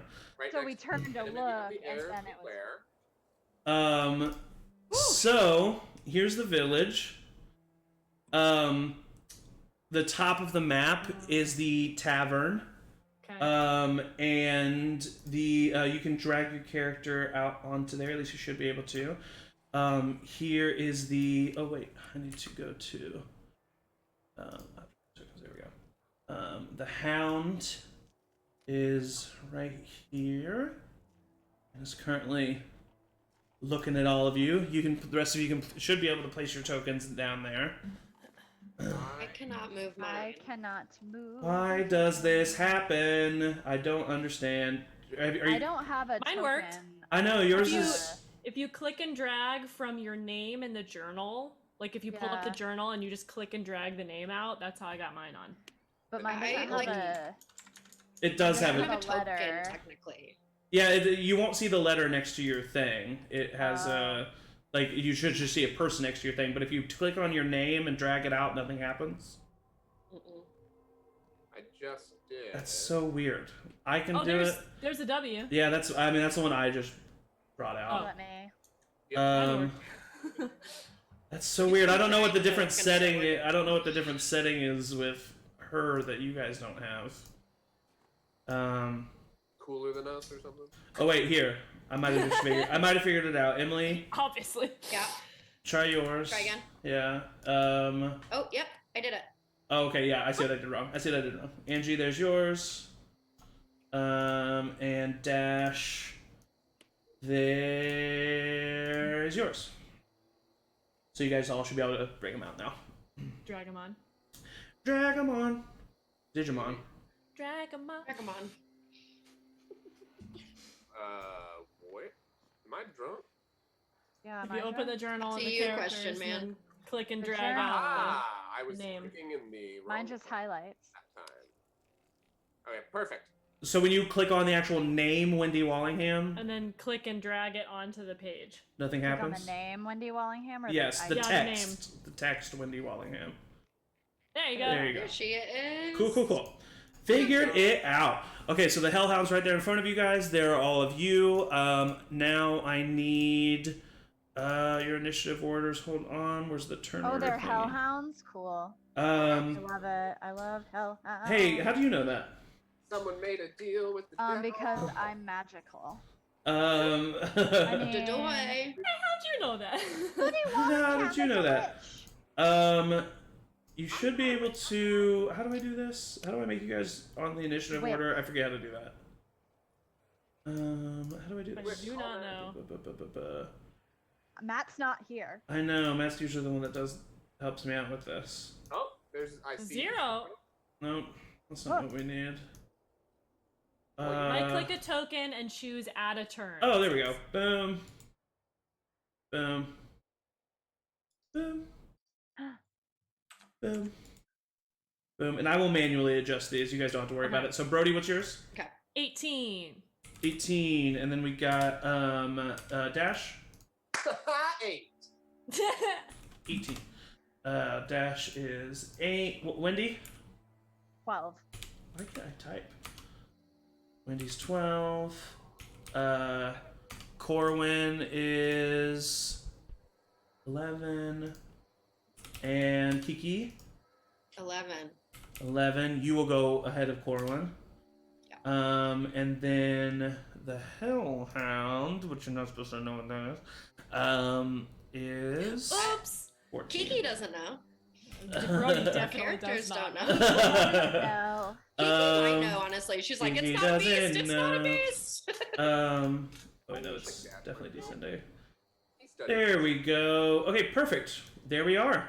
Okay, so we're actually going to go ahead and do this now. We're not going to take a break first because this probably won't go as long as you think it is. So at the top of the turn order, we got Brody. Brody, what do you do? Damn, Brody. Oh, yeah. Brody's going into a rage! Yeah! Oh, I love when he does this. What I will add, though, here, story-wise, because I think if we had fought together before, you would know this, that Yes. strangely, Brody never remembers what happens after, if he's in a rage, like, afterwards, he's always like, what do you mean I did that? Like, he Like a doesn't Jekyll and Hyde kind of thing. Yes. he does not remember, so that is just something to note. Love it. But I will use my bonus action to go into a rage. And Amazing. then I'll go up right into the snout.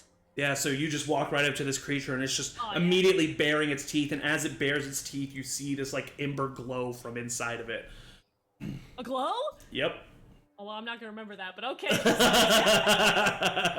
I was right up to him. As he's walking, he's pulling his shield from the back to the front Okay. and just takes this warhammer and he growls right back.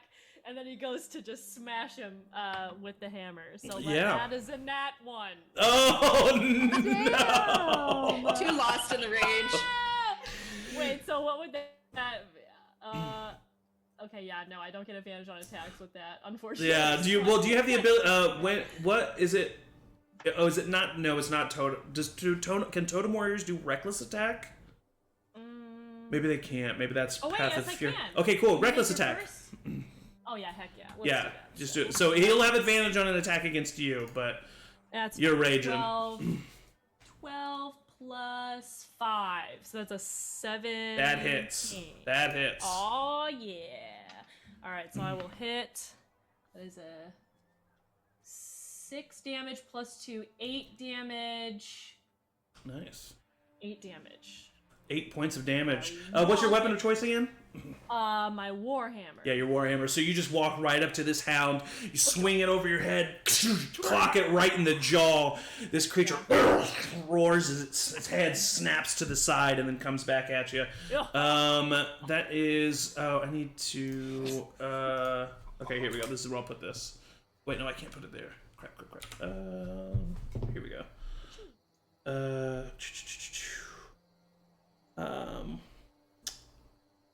Okay, great. Is that the end of your turn? Yes, it is. Okay, now it is the Hellhound's turn. So the hellhound will look at you. Will look at you and just kind of like rears back and goes to snap right at your forearm as you kind of like continue the momentum of the swing. It goes to bite you, and it's going to get a. It rolled a 12 plus 5, 17. Yeah, well, that will hit. That'll hit. Okay, so that is going to be okay. So that's 10 points of piercing damage.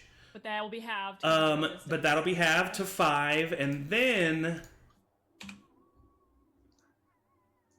6 points of fire damage. As when it bites down on you, you can feel the searing. Wait, no, it's your Path of the Bear Warrior, right? It's still halved. Right. Fire damage. Yeah. So you feel you feel as if the teeth of this creature are like knives that have been sitting on a stove as they bite into you, and you can not only feel the pain, but you can immediately hear a tss from your flesh as the teeth dig in. Brody will turn back and he'll be like, "It's a little hot, but it's okay, y'all." And that's gonna be the end of the creature's turn. So next we got Wendy. By the way, the NPCs are screaming and like running. You guys had just gone to the doorway, so most of them are inside. Okay. Anybody who's out and about in the streets, you like immediately saw them like run into their homes. Okay. But there's like maybe 3 people, so it wasn't many. I'm gonna step up just a little bit, having seen Brody just get bitten by this thing. And be like, oh my god. And I'm gonna look at the dog thing, and just be like, please, can you just let us kill you? And I'm gonna cast suggestion on it. It needs to make a wisdom saving throw. I'm pretty sure somewhere in the spell suggestion it says it has advantage if you or your friends are fighting it. Is that correct? You suggest course of activity, magically influence a creature to see. Creatures that can't be charmed are immune. The suggestion must be worded in a manner as to make the course of action sound reasonable. It says asking the creature to stab itself, throw itself into a spear, immolate itself, or do some other obviously harmful act ends the spell, but I technically didn't say, like, I said let us kill you. I didn't say how. Okay. So you want to give it a shot? I would love to. All right. It does specify. No, it doesn't say anything about fighting. Okay. Well, you shout to this creature, and you say this phrase in what I'm assuming would be common, correct? Yes. And the creature just kind of like, as he's fighting and bearing down on Dash, he looks over at you, and then almost cutely just tilts its head. This creature does not understand common, and so the spell is ineffective. Ew. Okay. I guess as a bonus action, I'll just be like, "Oh my god, you're so cute." And I do mean you, Brody, and I'll cast Bardic Inspiration. Oh, amazing! So even through your rage-filled blackout, you still feel the effect of that Bardic Inspiration. But I will not remember the the gesture. You never do. It's so annoying. All right. I've been flirting with you. The next person to go is Kiki. All right, Kiki's gonna bop up right in front of Wendy here, vying for attention that will not be remembered. We always do this at this moment, and this is why it never works. This is why. And I have 2 weapon fighting, so I'm gonna attack with my short sword twice. Ooh, okay. The first one's a 22 to hit. That hits. Go ahead and roll for a second attack. Fuck. I rolled a 1 though, but it's +5, so 6 points. Of damage on that one. You rolled damage the first. Okay, so yeah, that does it. Oh, Go ahead and roll. No, you're fine. Roll for the second attack. I don't add my modifier on the second attack, right? You do with 2 weapon fighting. do. Anybody can attack with a bonus action. They just can't add their modifier. 2 weapon fighting But allows you to okay. add your modifier. Yeah. Cool. That is a 24 to hit. That hits also. And that's gonna be 10 points of damage. Ooh, girl. And then my little hummingbirds do an extra d6 of pokey poke damage. That's correct. They do 3 points. All right, so you all see,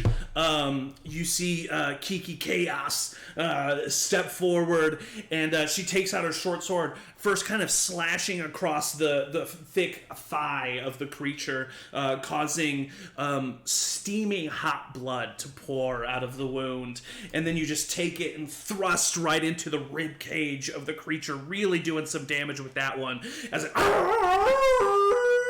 kind of howls in pain from the attack. And then your hummingbirds immediately taking up formation. They fly through the air and swoop down. They all just like a dartboard, like and like impenetrate the wolf. And then like they put their little feet on and push off. Oh wait, no, hummingbirds don't even have feet, do they? They just like flap. If they do, they push off. If they don't, they flap their little wings. And they get out and then just immediately start like swarming V formation above your head yet again. Yeah, well done. Great turn. That is the end of your turn. It's now. At Brody. Okay. No inspiration for that one, but it's still there. He tries to wink, but blinks back. Just like hopped up on some rage. It is now Corwin's turn. Corin is going to step kind of like in front of the tavern and just like hold the other people back and grab his holy symbol. And he's like, all right, you guys got this one. Okay, take care of him. And he's going to cast Bless on Brody, Dash, because he's about to come up, and Kiki, giving you a D4 on your next, or on any attacks or saving throws for the duration. So you see Corin like reach out to you and cast this spell, and you feel yourself imbibed with this kind of divine energy. It's almost as if you like take a deeper breath in one moment. And that's going to be the end of Corwin's turn, and we are now at Dash. Yeah, Dash is going to dash right up there. Hey! He goes right up there with his greatsword, and he's going to clobber this motherfucker. Go ahead. So, using his great sword, you said there's a +4 to that? Oh, as if this doesn't hit, that's stupid. This is that for sure hits, but that's 19 plus 4. Yes. Yeah. Hits. So that fucking hits. And so initial damage on that. That's 9 points of damage. I'm gonna use a divine smite. Is this a fiend? This is a fiend, yes. Yeah, so that's gonna be 3d8 extra radiant damage. Nice. In total, so that's... Alright, I'm gonna do the math in my head first before I tell you what that is. That's usually how it goes. 18 points of damage. Nice. As I just fucking, just immediately go and just like clobber the shit out of it. Yeah, you take the great sword and you swing towards the creature, and its front left leg you just cleave off. It just immediately, you cleave it off, your armor gets splattered with this steaming hot blood that starts to like steam off your armor. It doesn't do any damage to it or corrode it at all.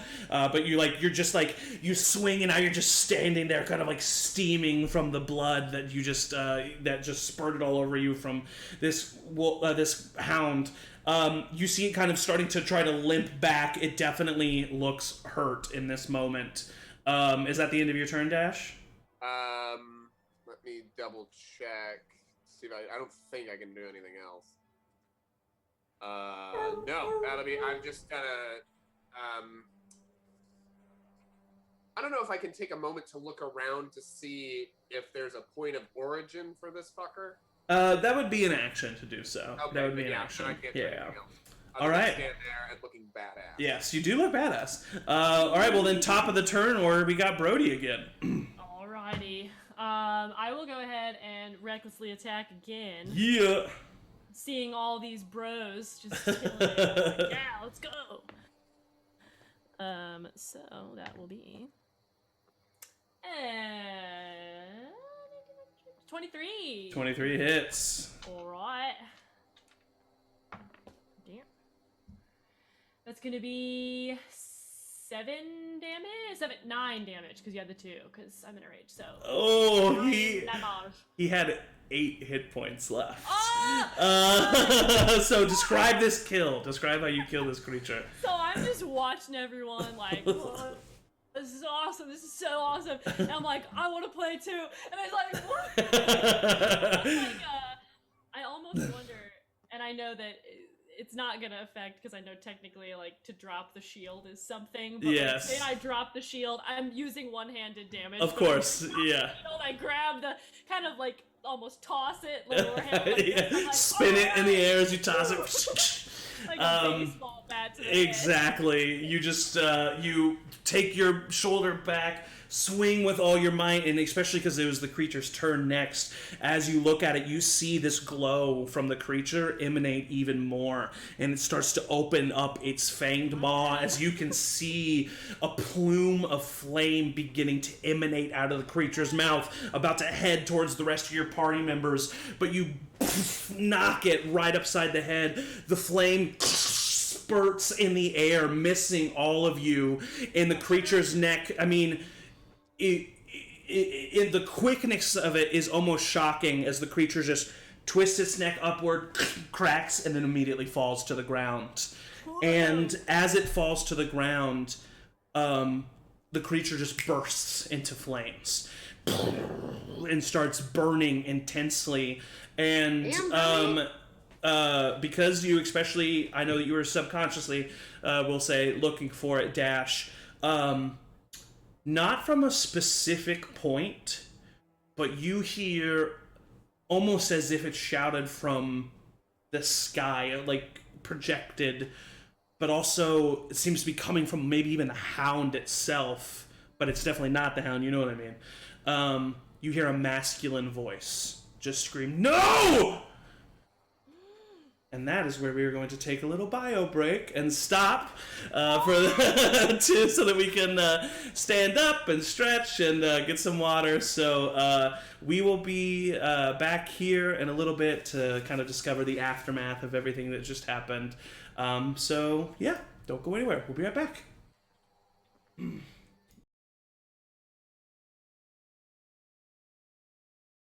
Hi. We're back. I hope you stood up and stretched. If you didn't, do so right now. We'll wait. Yeah, let's stretch. I was like, how long am I going to keep this bit going? Do it. Oh wait, I need to lower my gain a little bit here. I'm peeking. Sweet games, bro. All right. Okay, so we just left off with Brody. We're unpinged. We just.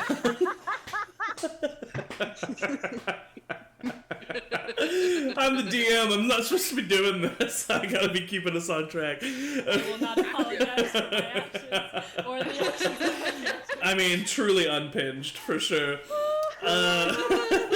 Clip it. All right, so we just left off with Brody saving the lives of his party, pretty much, from the plume of flame. And Brody, as you kind of come to and your rage subsides, you look down and you just see a pile of ash and the rest of your party members kind of standing around you.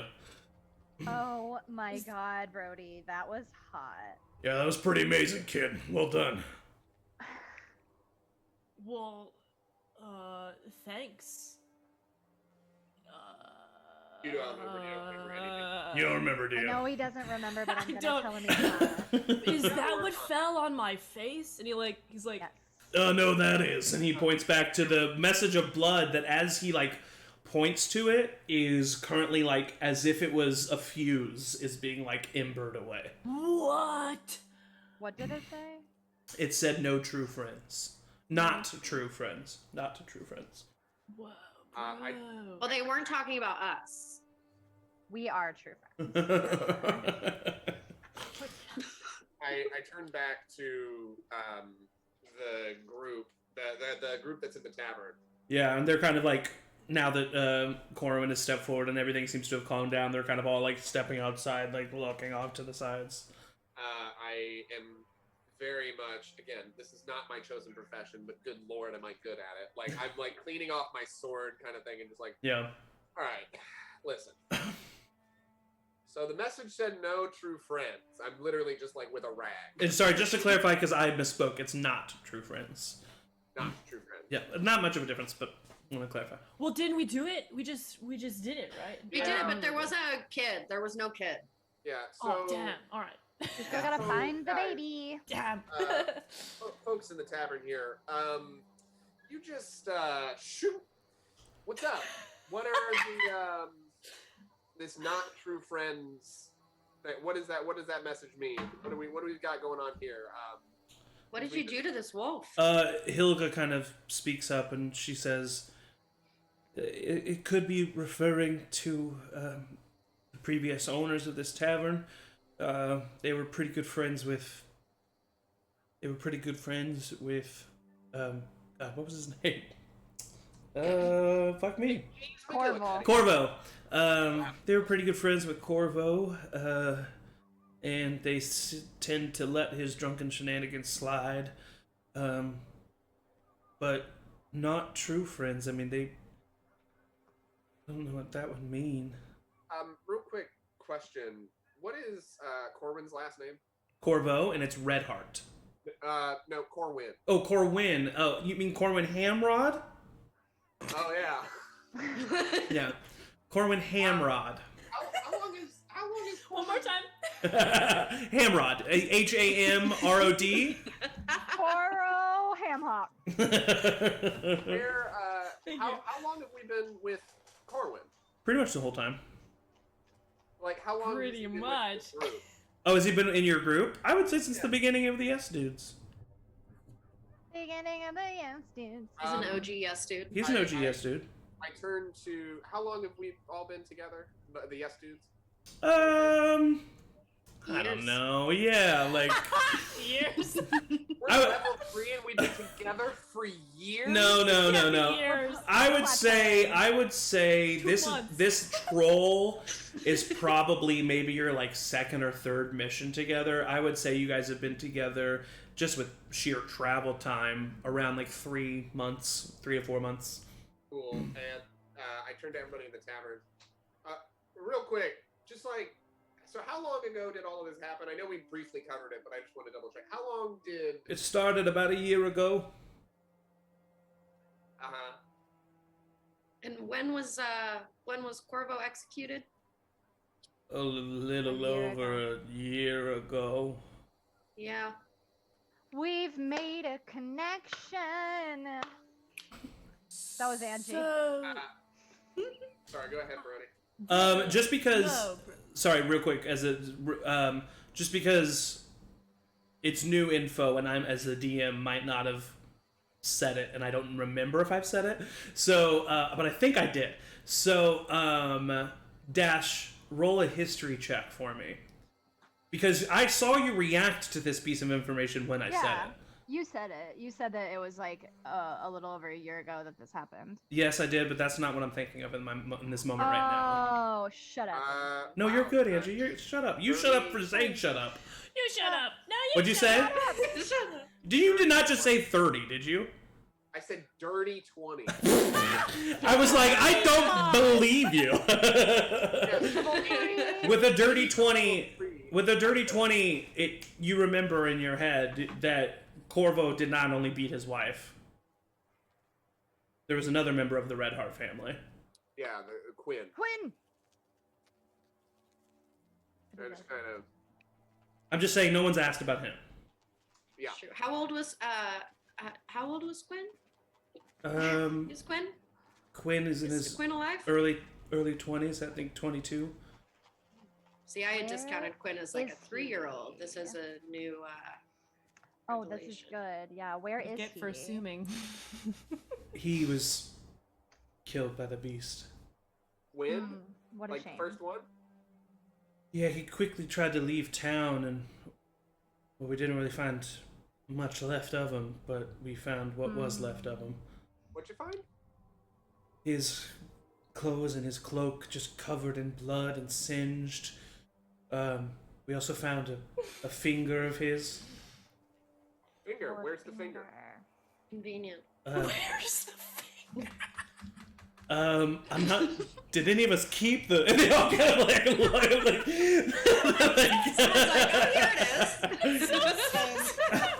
Oh, here it is. I get it. I don't. To be quite honest, I think maybe we. I think we would have thrown it in a fire. I'm not sure. Angie, yes. Quick thing. Just putting it out there to everyone. Maybe it would be beneficial of us to maybe, I don't know, like visit the site of this fight / event. Maybe just to like, I don't know, see if it like brings any information for us. What? Absolutely, and we're all going. What site?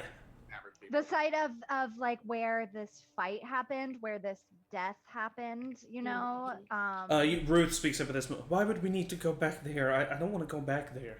Well, if we're saying that, you know, it was like, I don't know, this is just me spitballing here, but like if something happened and then something started happening from that something happening, maybe. I see what you're saying, Wendy. Do you see what I'm saying? Yeah. So Yeah. like maybe there's like some like importance. I don't know. Brody Like, looks really confused. He's like, yeah.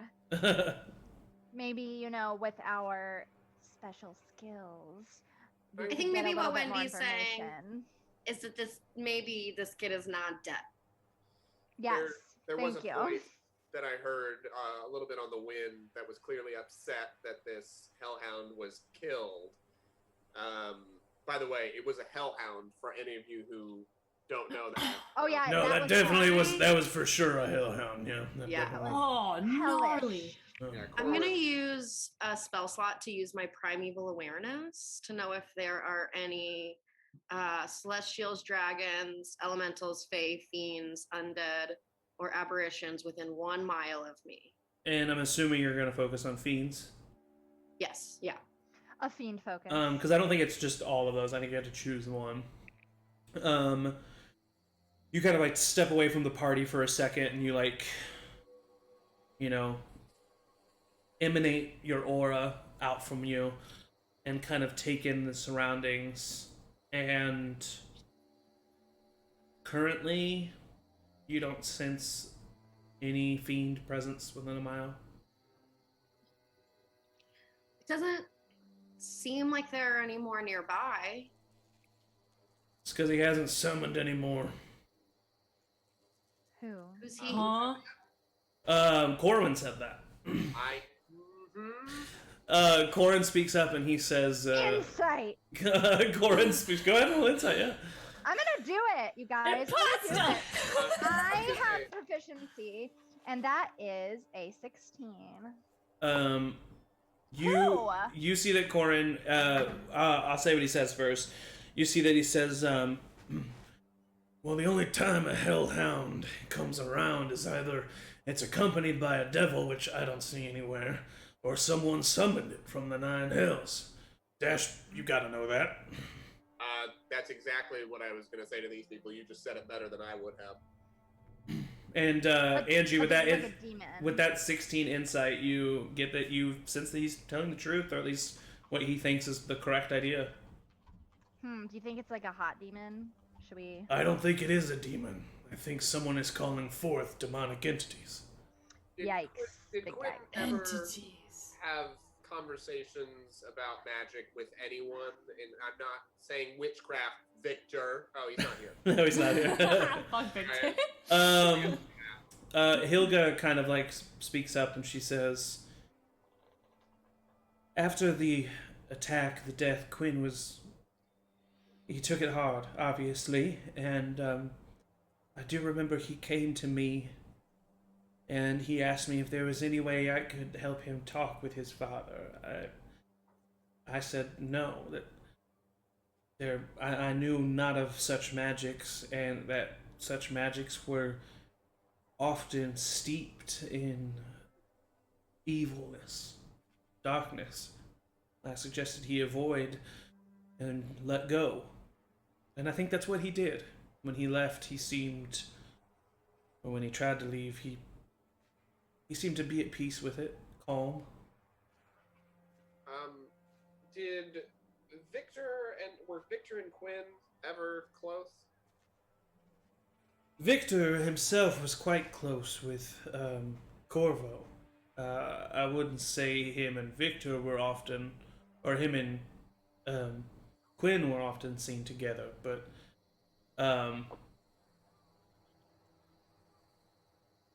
But Corvo and Victor were. Corvo and Victor were friendly. Yes. How did Victor feel about the charges overall? He didn't do anything to stop him. We should go to Victor's right now. I think if no one has any objections, and then we go to the site of the fight. Well, Victor's is technically on the way, I suppose. I think we should That's do a that. good idea. What was it? In outside of character, how long after Victor left did the Hellhound appear? I mean, 5 to 10 minutes. Yeah. This son of a bitch. Yeah, I was like, if we're cool with that, and everybody should come. We need witnesses that aren't, that are also a part of this. So let's get everybody there. Stick together. We'll be here to protect you guys. Are we all cool with that? Yes, dudes? Yes, Yes, dude. dudes. Absolutely, bro Sidon. As you walk the 200 feet it is to Victor's trade shop, you immediately see that above the door of the trade shop, covering the sign that says Victor's Goods, is a message. Is a message written in blood that says "Not true friend." Victor is not a true friend. No, we gotta. Is that what that says? Yes. There's no door to kick in. The door's open. You walk in and you see the smoldering body, torn up, of Victor lying on his dining room floor. Ooh, big yikes. Okay, so Right. Victor is dead, but the beast usually, or whatever this is, leaves the whole body. Wouldn't just leave a finger. Also, there might be more than one. We should definitely look around real quick. Oh yeah, that's also a good point. Little beastie thing. Go ahead and roll a investigation check, Dash, and I'll just go ahead and give you advantage. Someone's helping you. Oh, thank God!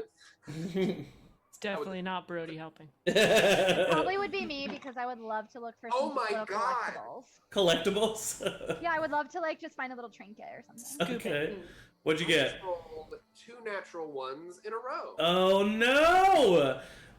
Yeah, you don't really. I mean, there's Don't nothing. worry, guys, I got this. There's nothing you can really see. What'd you I get? got an 8. What is that? Yeah, there's nothing that you can really see. Rocks. But I was like, there's definitely stuff in here, guys. yeah. But Angie, you're looking for little knickknacks. That's something to bring back. With the, I mean, I didn't guess get anything. Yeah. I know could you roll didn't- Myself, but you were technically helping. I know. The worst day of my life. I know. I would say that you don't really find anything. I mean, it all looks like, and honestly, it's so empty in mainly, here. and it is honestly, it's quite empty because I mean, apparently, as they've been saying, they've gone a year, and so supplies are quite meager. This is really sad, you guys. This is just like a sad place.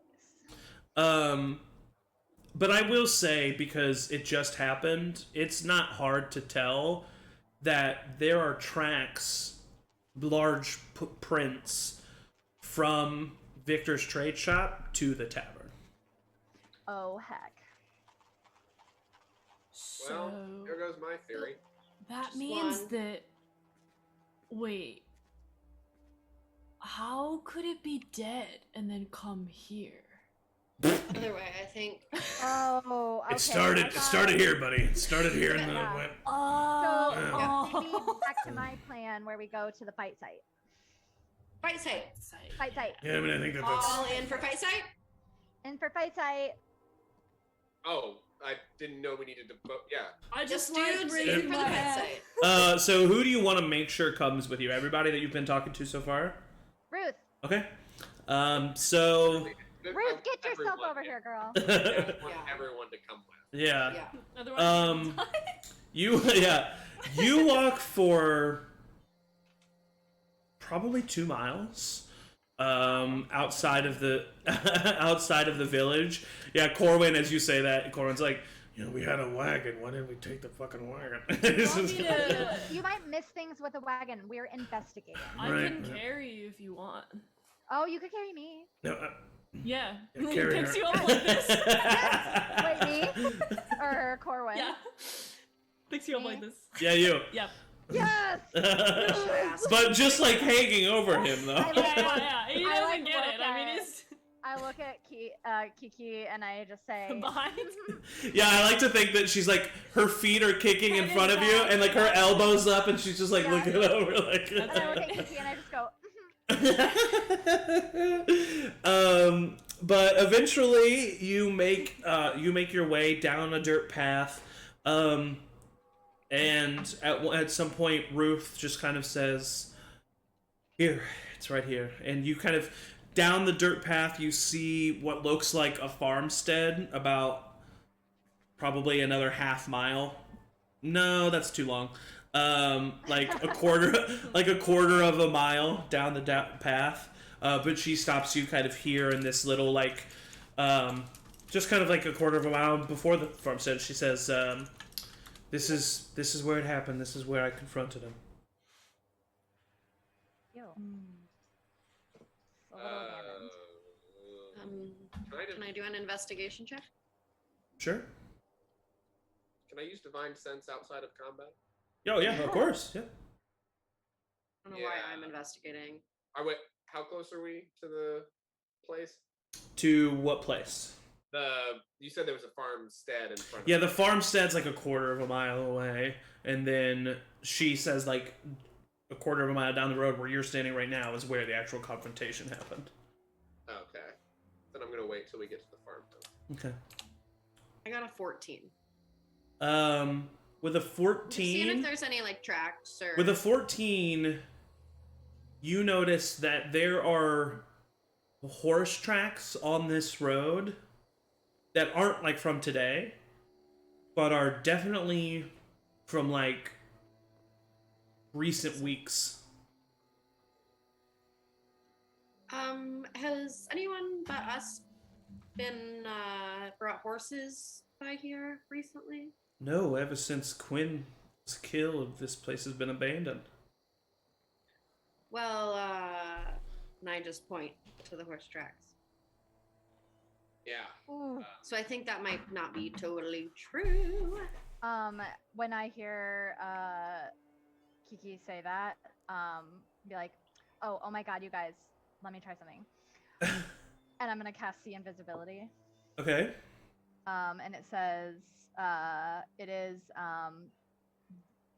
vocal, somatic, and material. So I take my little side pouch and I'm just like, hang on, I'm gonna get some talc. Can I get some little powdered silver that I got back before we went to fight the troll? And I like do my little thing, and I can see.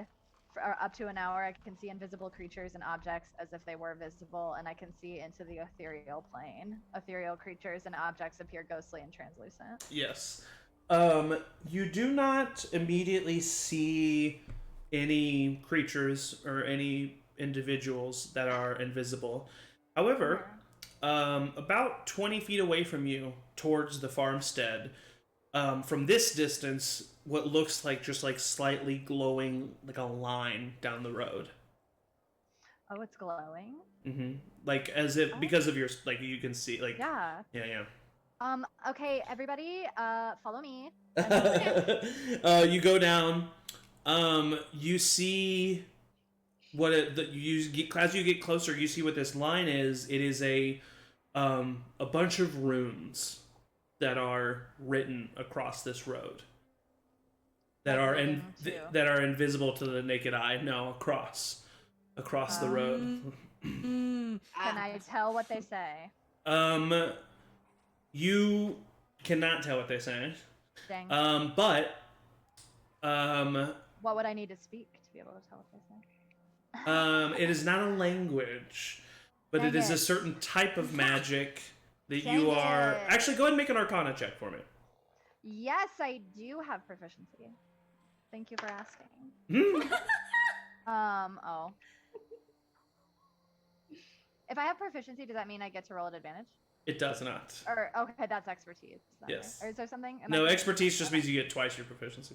Just kidding. Haha, I'm making up rules. 10 I got on an Arcana. On an Arcana, you don't recognize what these symbols are, but you recognize seeing similar symbols in both Dash's and Corwin's, like, texts that they have, or just, like, random items that they have, or something like that, yeah.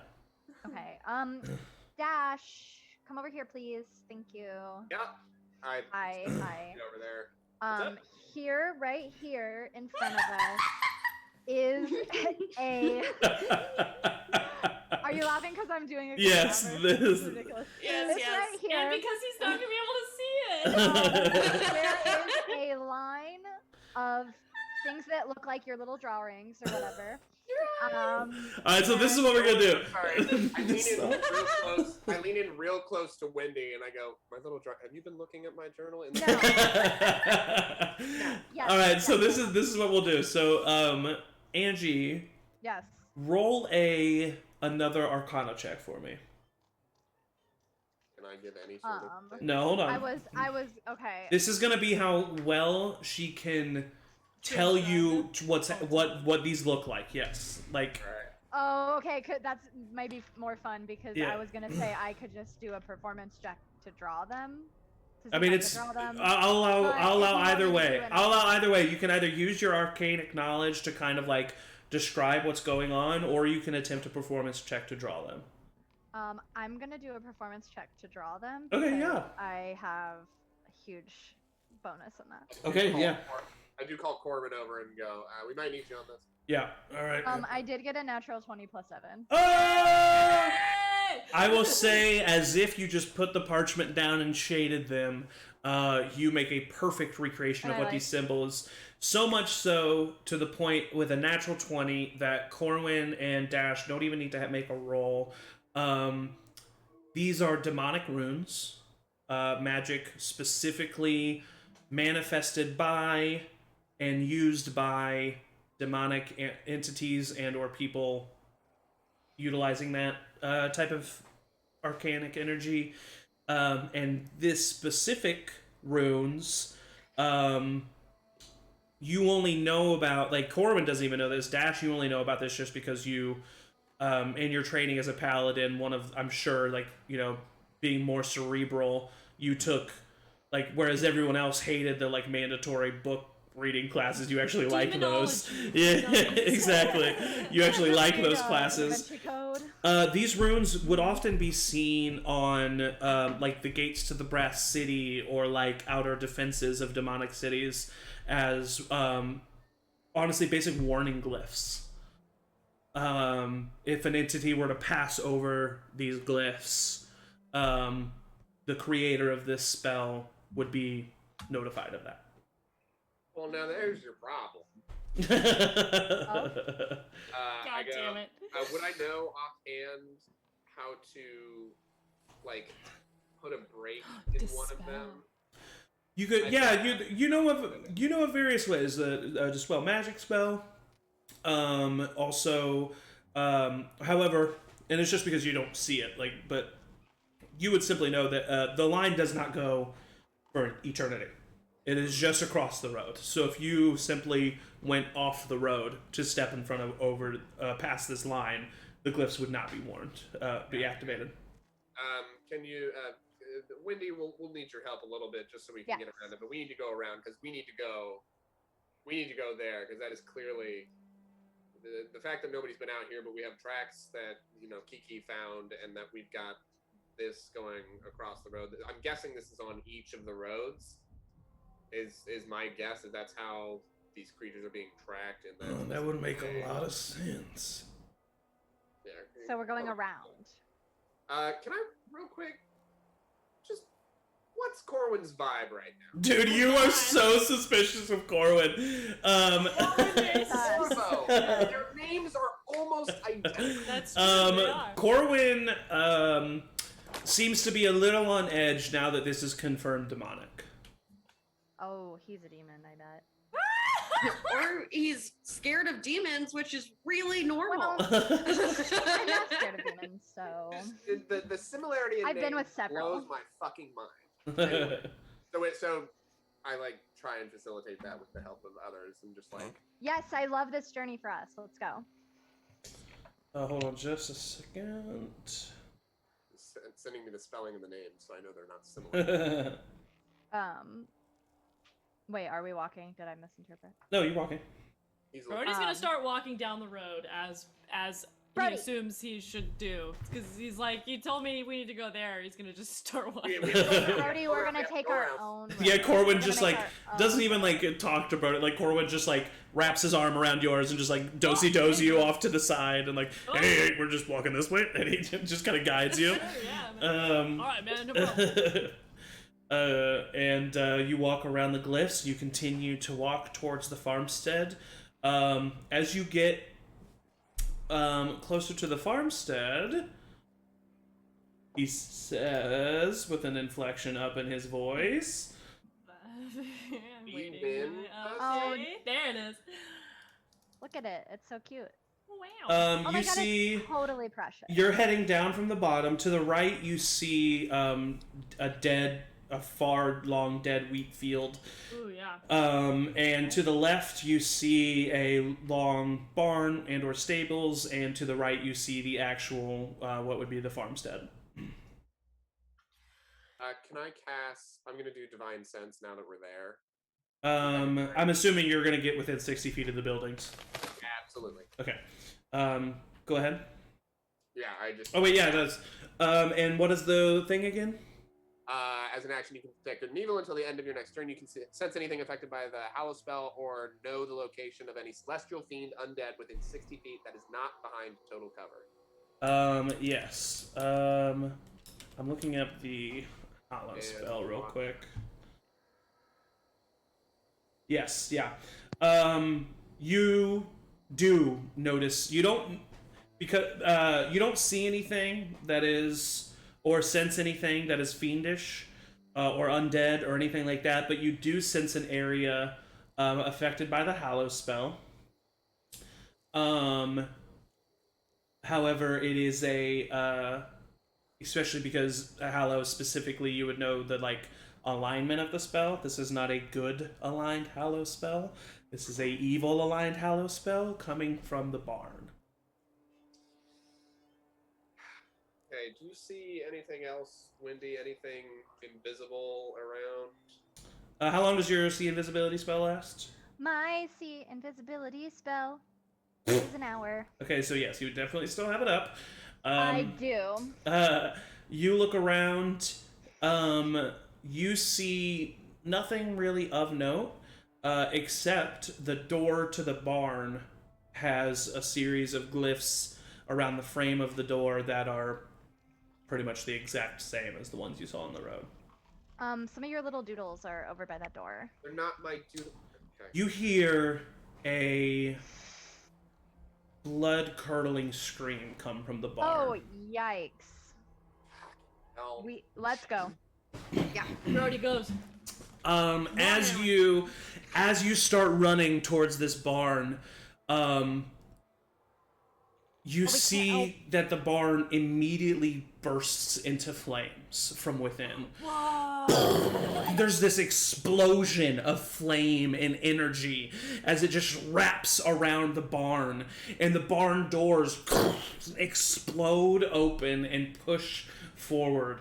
And what you see, you see two figures emerge from this barn. One on top of the other. You see this knight shining in this black red plate armor. Oh, What? yeah. No helmet, long brown hair kind of falling in front of his face. You see him have a large greatsword that is currently engulfed in flames, as the other hand holds the reins to a literal nightmare. You see a horse, dark in fur, red embery eyes.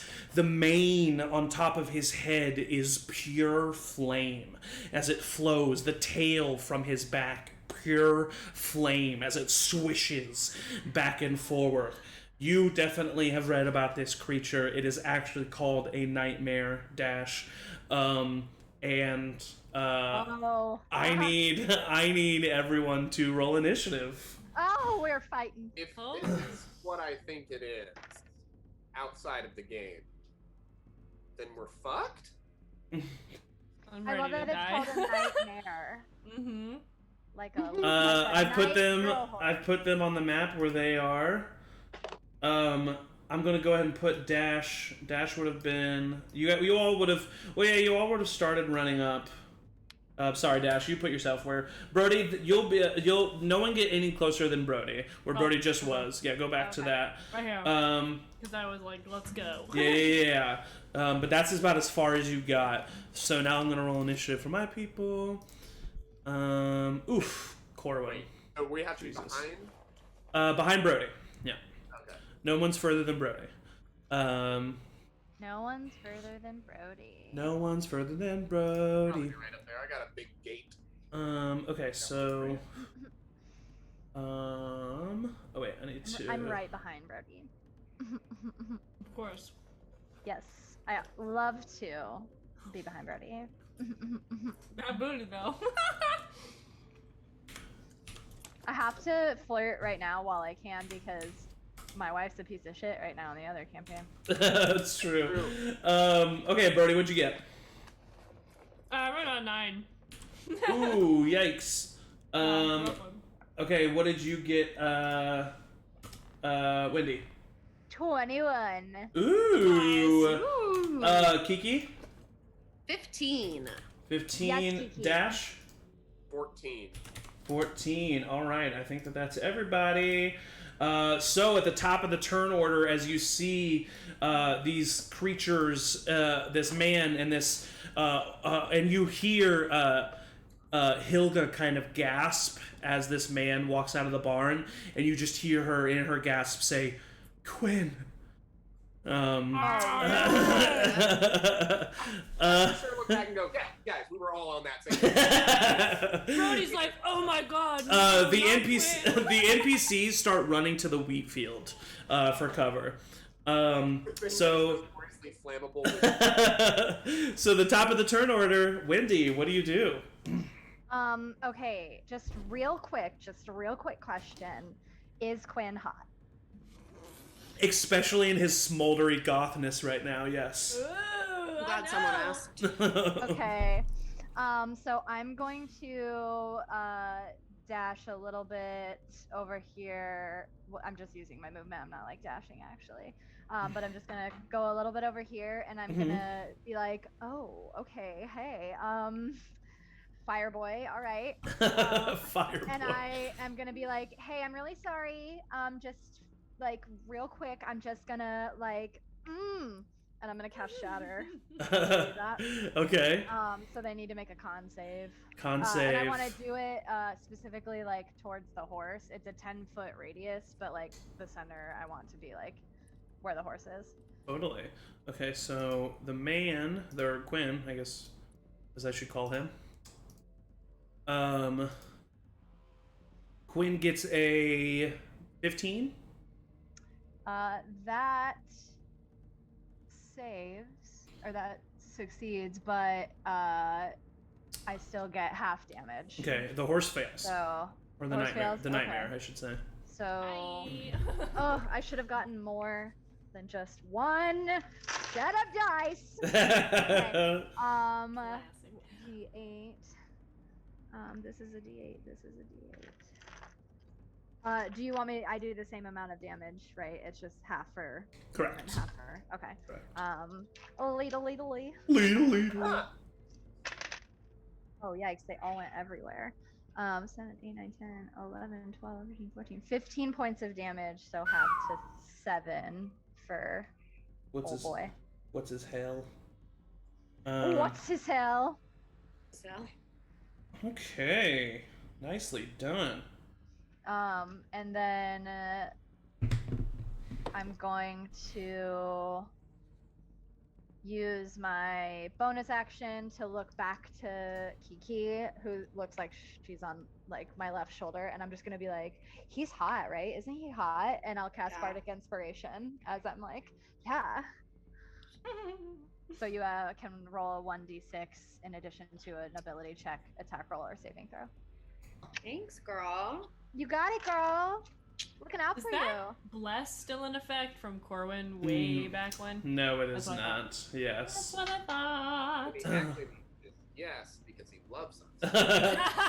No, that's not what I mean. So who did you Bardic Inspire again? I'm sorry. Kiki. Kiki, yes. So you see Wendy kind of step forward, and with that final as she says that, it kind of like emanates, and you just hear and it gets louder and louder as it pulses towards the knight. The knight kind of like winces, and you hear the horse like because it shakes its head, flame flipping back and forth. And then she looks over at you, gives you a wink. You feel inspired. And now it is the man and the creature's turn. The knight is going to ride forward, right up next to you, Wendy. And yes.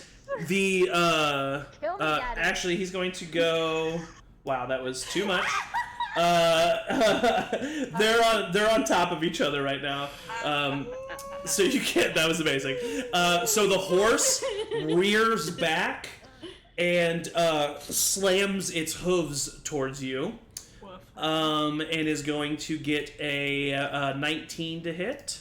That for sure hits. And it does. Ooh. 14 points of bludgeoning damage. Ow! And 8 points of fire damage. Okay, bye, y'all. I'm not done. As the creature rears back and slams into you. Slams into you. The knight is then going to take his great sword and swing down towards Kiki. And get a. Get out of here, y'all. And gets a 11 to hit. Misses. Misses. He then continues his stride and is going to swing towards you again. And gets a. We're only 11. It gets a natural 1. I'm not fun to rolls either. I'm gonna kill you guys. Selling his horse with a natural 1. Roll a d20 and tell me what you get. I'm gonna die. 9. Literally. No, he doesn't. So that is the end of their turns, though, and it is now Kiki's turn. Okay. Oh my god. I am going to first use my bonus action to cast Zephyr Strike. Ooh, love Zephyr Strike. And then I will attack with my short sword. Are you attacking the nightmare or the knight? The knight. Okay.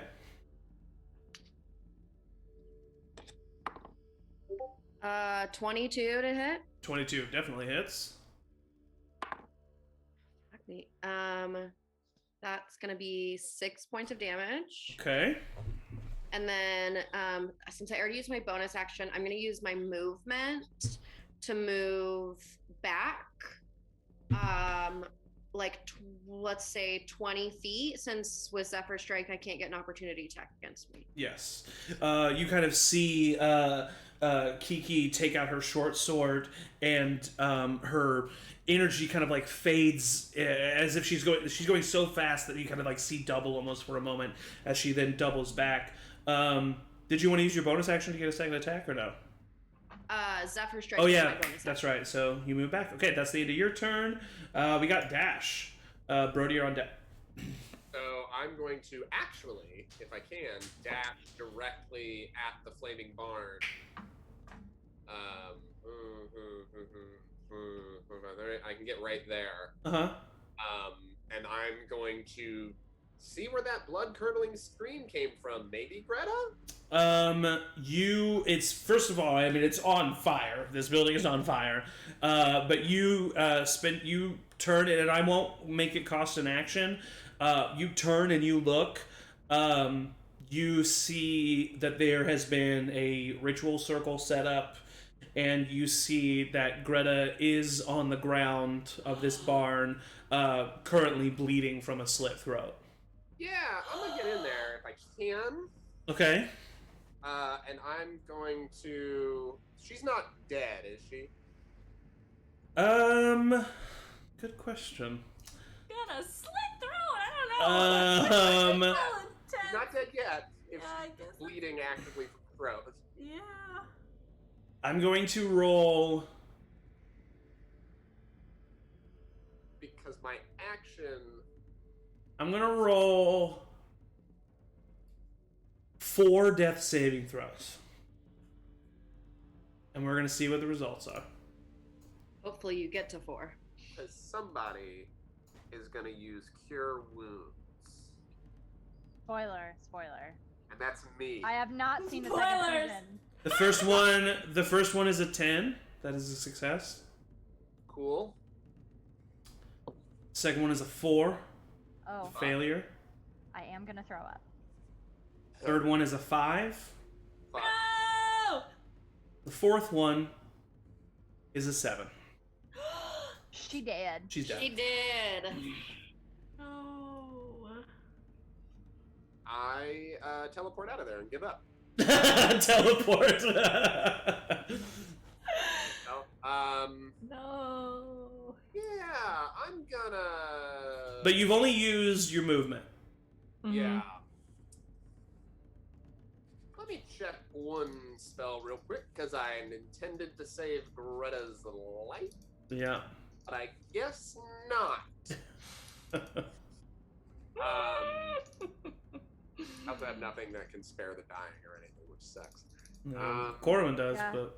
I want to do all my cleric shit. I'm like, Corin couldn't get there in time to do that, because I feel like I would know that if I were like... Yeah, well, she's also, I mean, that's when you're making death saving throws, if she's already failed all of them. Yeah. Okay. Got it. Honestly, giving her death saving throws was a No, I know. a grace, because... A kindness. Because to have your throat slit would, I mean, at minimum would be like, especially because it would definitely be considered like a sneak attack kind of thing with her. I mean, regular humans don't have enough hit points that, like, I mean, she would have gone down her negative hit points for sure. Yeah. would you say it was a mercy? I don't know. It was a horrible way to go. I meant like that you like. Oh, it was. Oh, I see what you're saying. Yes, it was. You're welcome. I am gonna. I'm gonna. Can I use my bonus action to put my shield in front of myself? I won't even. You could have just had your shield out. Right. Yeah, I'm gonna have my shield, so that raises my AC, and I'm gonna cast Armor of Agathis. Okay. Yeah. On myself.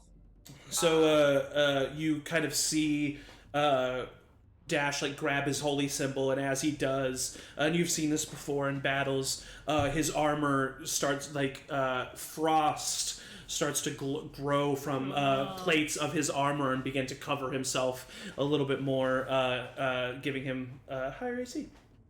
Yeah, let's see if I can just add that. Oh, temporary hit points. There we go. 5. Yeah, and then I think that's all I can do. But I'd like to yell very loudly that he murdered Greta. There's nothing I can do. He's murdered Greta, and then I just like get my shield in front of me because I'm assuming at some point he's gonna try and cave my head in. Yeah, for sure. All right, Brody, it's your turn. He's got his shield out and he grabs the hammer, he kind of flips it in the air and he goes, "All right, Hamburgers, I'm probably not gonna remember this, but just know that y'all are the bros, okay?" The bros. I didn't hear any of I that. love it. And then he's gonna he sure didn't. obviously rage. Obviously, because this is scary as fuck. And then I guess I need to run up, so I'm gonna go Tatty Corner, I guess? Well, I'll leave what's his name? Corwin, yeah. Corwin, I've got both of the names in my head now. I know. So I'll run up and give Corwin, the straight attack, and I'll try to distract and flank this guy here, and I'ma smash. All right, smash away. Swing away, Meryl. I'm calling this not a reckless attack, Okay. because he's seen how strong this guy is, so he's only gonna save that for like serious moments. Sounds good. So that's an 18 to hit. 18 just hits. Oh, I was gonna say, if you said this, I'm gonna alright, that's gonna be 10 damage. Ooh, girl. The Warhammer. Nice. You swing up, and because he's on the this steed, you swing, and he kind of rears back, and you just completely pop his kneecap, and you feel his leg like in the with the impact, and he like. Rah! You can't go killing kids, bro. That's not cool. Got the shield, and he's ready. Amazing. That's all I can do. All right, that is the end of your turn. It's now Corwin's turn. Corwin is going to run up here to Wendy, and is going to cast Cure Wounds. Thank you. At a second level. Oh shit. And is going to give you 13 hit points as he just kind of runs up to you. And he places his hand on you, and the burn marks and scratch marks from the hooves start to close up with his divine energy, and you kind of come to with Corwin. And for the first time, you realize you've been traveling with a silver fox daddy this entire time. And you just never noticed it before. Hey, wow, what? And he kind of he looks down at you as he kind of like notices what's going on. He's like, hey kid. And he is then going to oh wait, no, he can't cast 2 spells in a row, so he's not going to do that. So he's just going to stand up, put his shield in front of him, and he's going to use his bonus action and movement to kind of just put himself in between Wendy and the creature. So that is going to be Corin's turn, and top of the turn order, Wendy. I'm back, bitches. I look at Corwin after all of that, give him a little smack on the butt. My last. Oh god, I hated it. But I liked it. You've got to unclench, dude. You're too young for me. And we just have a whole conversation. And then I'm gonna, oh god, I wasn't prepared to be alive. You have a cleric in the party. He's not gonna just let you die. Cleric? Yeah. I am going to. Okay, I'm going to look at the knight. Uh-huh. And was the because he was hot. Never mind. I was like, I couldn't remember if it was revealed to be Quinn after I died. Yeah. So much has happened. Wow. Okay. And I'm gonna look at him and be like, that was really not cool. Your horse is kind of mean. And I'm gonna cast Vicious Mockery on him. Oh my god. Amazing. So he has to make a wisdom save. He's got a decent wisdom save. 13. 13 just misses. Or if it meets, it beats. Yeah. No, me too. So he beat it. Yeah, he saved. Fuck. Why do I feel like that never works out for me when I'm on the other side of things? Okay. It so should. Then, he must succeed, so nothing happens if he fails. So. It's probably because if you attack someone and you wait, no, I mean, no, yeah. If it meets, it beats. That's all. That's the shorthand. Mm-hmm. I feel like it always beats me. Anyway. I'm gonna have to look that up. Yeah. Okay. So then, I guess that's it then. And I was like, ew. So mad about it. Yeah, and then I'm gonna just be like, thank you, Corwin, and I'm gonna go over here. Okay. Well, with that, it is now the Nightmare and the Knight's turn. The Nightmare is gonna rear back and go for Corwin. No, give it to me. Who? Corwin. Bring it. He rolled a natural 1. So he misses, and the Knight is going to attack you. As Corwin as the Nightmare kind of rears back to attack Corwin, the Knight uses that opportunity to swing twice at you. The first one is a 24 to hit. That doesn't. And the second one is a 15 plus 5, 20. 20 to hit. Also misses. Wow. Oh, wow, isn't that crazy? I did not heal from the last time, which I forgot to do. That was not smart on my part. Okay, so that is... All right. 4 plus 6. 5 plus 6 is 11, plus 3 is 14 points of slashing damage, halved to 7, and then 3 plus 5 is 8, plus 3 is 11, plus 4 is 14, half to 7, so a total of 14 points of slashing damage to you from both attacks. Just a flesh wound! As he slices down at you, and you kind of like, you hear him say as he attacks you, "Who are you people?" I'm Brody. And as Brody is explaining the rest of the party, Kiki, it's your turn. Dasher on deck. Okay. I'm gonna bop back up here. Bop. So that's Bop, right up here. 20 feet. Bop, bop, bop. And Bop straight. bop to the top, and I'm going to attack twice with my short sword. Attack the Knight twice with my short sword. Uh-huh. Oh, it's an 8 to hit the first time. Misses. And a 13 to hit. Misses. Okay, and then you can say no, but I forgot to have my hummingbirds attack last time. Can I roll for that, or am I too late? Yeah, just go ahead and roll. No, it's a one shot. Go ahead and roll the d6. Ooh, 6. 6, nice. So last time the hummingbirds all ting ting ting ting ting ting in this armor. They're tiny. They found the little bits in between the plates so that they could puncture the skin. And that is the end of Kiki's turn. Wait, I'm gonna back up my last 10. Are you still on Zephyr Strike? Yes. It lasts a minute. Okay, yes. Yep, So, lasts a minute. So I haven't technically added my Zephyr Strike attack to any attack yet, because I can do it you haven't with done one it yet. attack. Yeah. Yeah. All right, Dash. You're up. Sure. Brody on deck. So I'm gonna move. I don't have any range. Well, I do. I have my dagger, but I'm not gonna fucking throw that. I'm gonna throw my deck. Yeah, I'm gonna get right up in here, and I'm gonna take me great sword.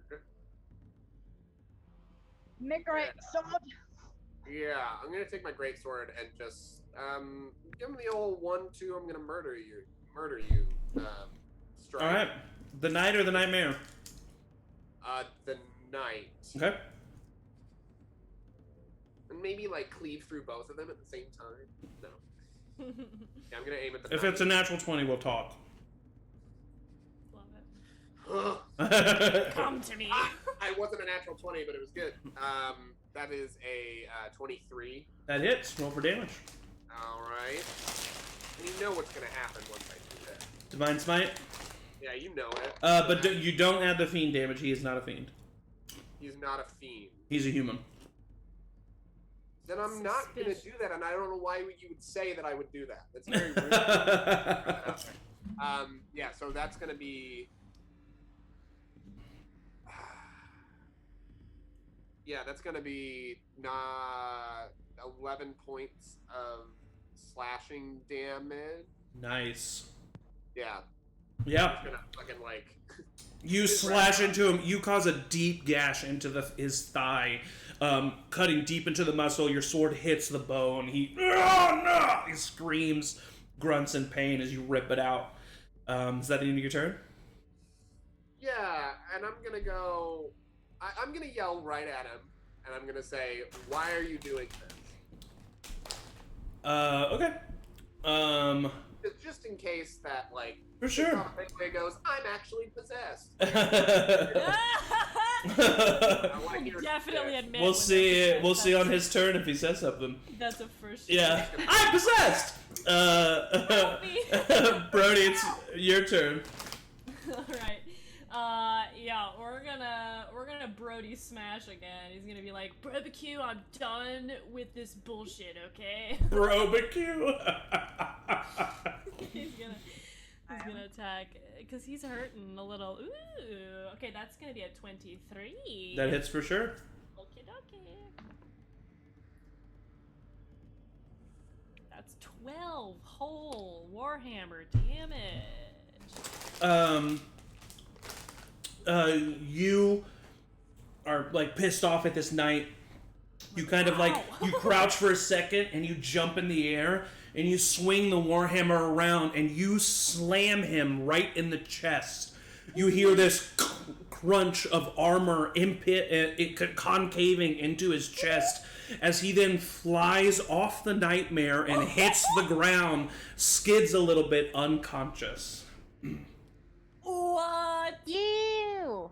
And then the horse, the nightmare, slams down its paws, pissed off. Is that the end of your turn? Well, if he's on the ground, Uh-huh. can I, like, over there and, like, sit on him? Yeah, for sure. So you just walk over and you sit on the unconscious body. I'm like, don't worry, Brez, I got this. He's not getting back up. Sap. All right.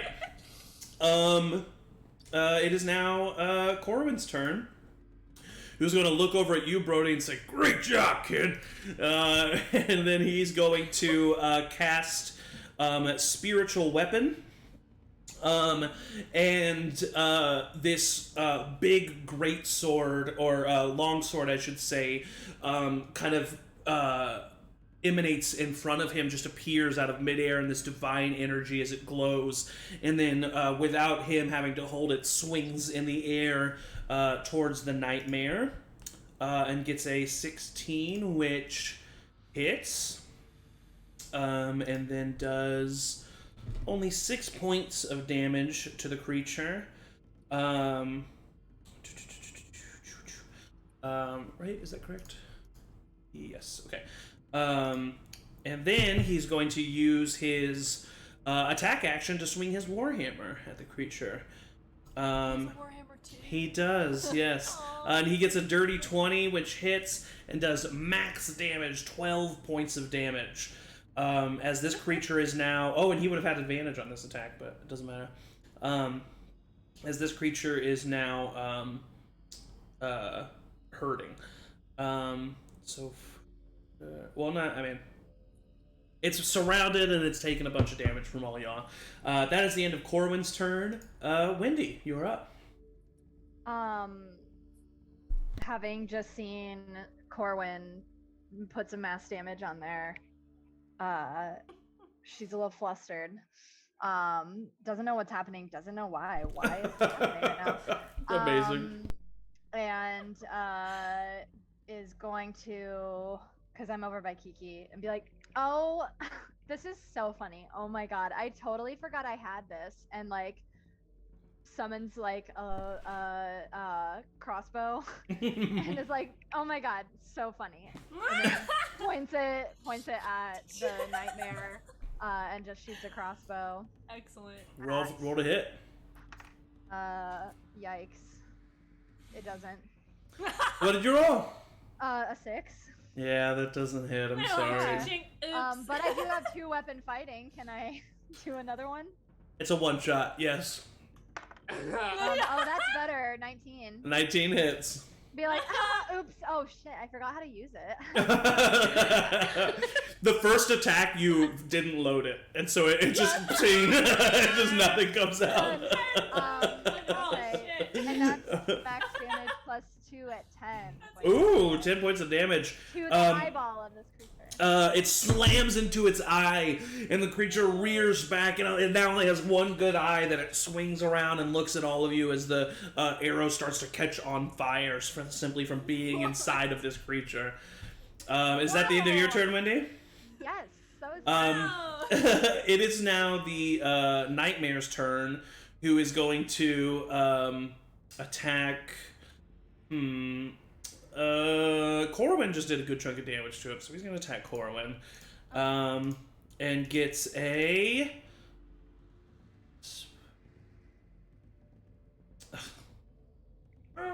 he misses. What? He misses, he got a 9. Shame. Okay, so, and then Quinn is going to roll a death saving throw, and gets a 4. So he missed. He fails a death saving throw. And that is that's the end of their turn. And Kiki, you are up. Dash, you're on deck. Okie dokie. I'm gonna okiki dokiki. I'm gonna bop up to the horse or the nightmare and attack twice with my short sword. It ain't broke. Ooh, nat 20. Hell yeah. This weirdly doesn't hit. I'm gonna roll the damage for that one first. Okay, that's 13. Whoa. And then, you know what? I'm gonna go ahead and add my D8 for Zephyr Strike to that one because that just seems like too good to not add that one to. Also, don't forget your Bardic Inspiration for all who has it. Oh yeah. That's for an attack, though. You can do it for, yeah. Oh. Can't do it for I damage. can't find a D8, so I'm gonna roll on here because I can't. Saving throw, that's the other one. Okay, so that's oh my god, I rolled an 8. So an extra 8 points of damage. Okay, so 21 total. So how do you want to do this? Oh, shit. Brody's gonna like you more. I know, right? Like I want to run forward, just making eye contact with Brody the whole time. He just And I want to little. take my short sword and try to like copy Brody's kill as close as possible with my short sword. So like put the other one down, toss my one short sword, and like just cut his head off. That's awesome. As you do so, you flip the sword, you catch it, your eyes go wide, you didn't think you'd actually be able to do it, you swing, and you cleave right through the thick neck of the creature. Flame and blood spurts out until it becomes just a whirling swirl of smoke and ash, and the creature dissipates, and it is gone. And we are out of combat. I immediately go over to Quinn, and I use one of my lay on hands. I heal him for 1. Okay. My lay on hands pool. He wakes up. And then, like, with Brody still sitting on him. Yeah. Like, I look at him, I go, hey, man. What is up? Get off me! No, Thanks, bro. And I also, like, as I'm, like, kneeling down, I'm putting all my weight, like, on his arm. On one of my knees. And just, like, the arm that clearly had the sword. And, like, I get that out of his hand. Yeah. So, what's going on, my guy? guy. Oh, it's hard to breathe in this armor. Wow, that sucks. You're a piece of shit. So let's talk about what's Who going the on. fuck are you? I don't even know who you are. Oh, sorry. I am Dash. This is Brody. Yeah, I told you that already, but that's fine, bro. Let me go. Why? So I can kill you. Oh, We're not gonna do that. That's really hot, funny. but he's mean. That seems very silly. Why? Makes him more hot somehow. Yeah. Why would you kill us? Because you're helping them. And he like yells over towards the wheat field.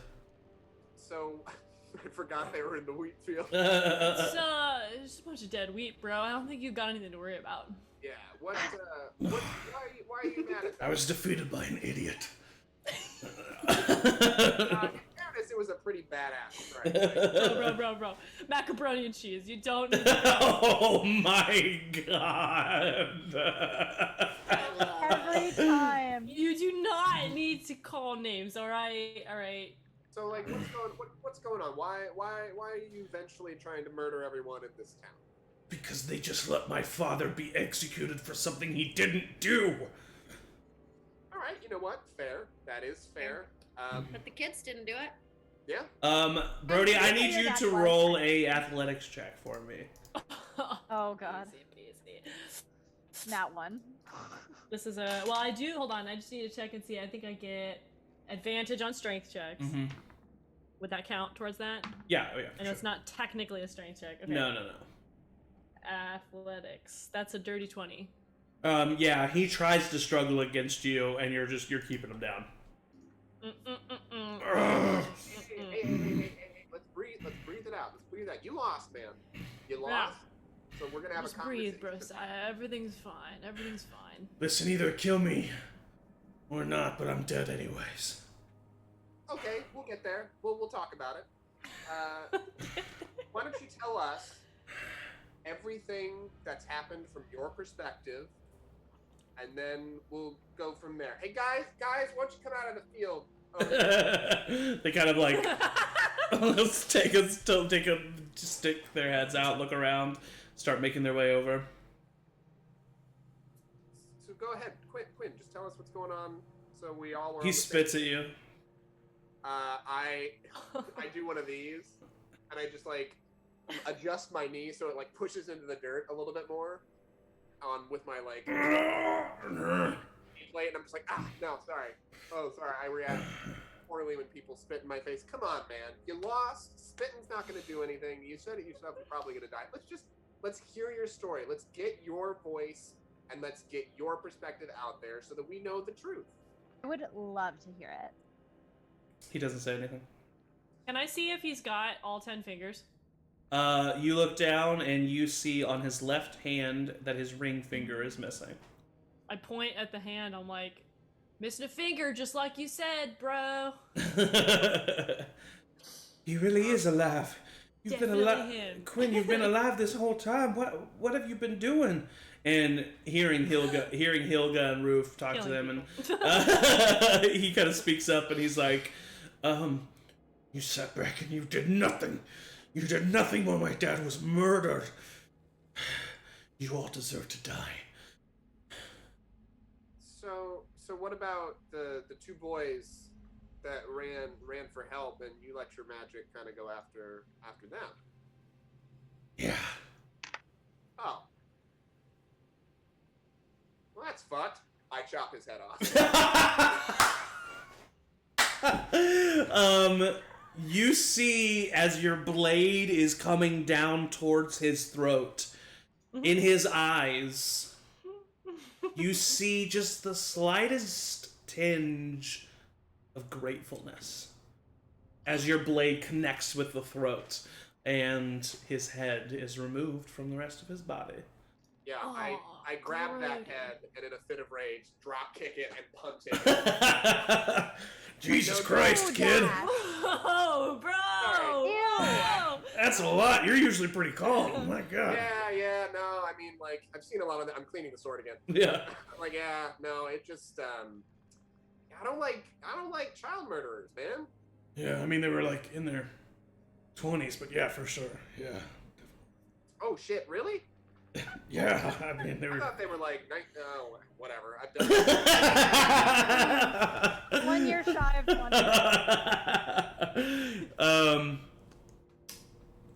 The townspeople kind of just seem like flabbergasted by what has happened. And go ahead, yeah.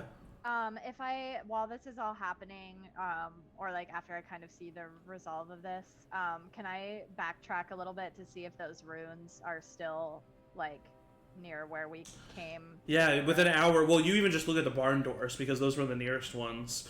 Okay. And you see that they are no longer there. Hey everyone, Dash's little doodles are gone, so I think we Dash? have to really just I save did- this Dash, town. you made those, bro? No, What the No, like heck, he dude? knows about them. I knew about Sorry, them. I Don't mean make like you know. Hilga kind of speaks up and she says, "You mean it's over? And finally, Seems to be over. Did- Yay! so maybe in a way, Force did save us." Oh, Aw. that's so sweet. That's real cute. Yeah. Yeah. I mean, he brought you. He brought us to you guys. And I think we can put this Stop. soul at rest. Can I like do any sort of arcana thing to check on why he would have been grateful to die? I'll make an insight check. Make an insight check. That's what I thought. I was Yeah. like, just in case he was possessed, Yeah. because like his dad might have been a Just in case. fucker face. A light Uh, possession. Don't worry, I'm pretty sure I don't insight anything because I got an 8. With an 8, you know what? I'll just say that you don't get it. You don't feel like he was possessed. You feel like the tinge of gratefulness that you saw was maybe a man who pushed himself further than he wanted to go, but felt like he couldn't turn back. And so he didn't have the strength to stop himself, but there was some part of him deep inside that was thankful that someone finally stopped him. Yeah.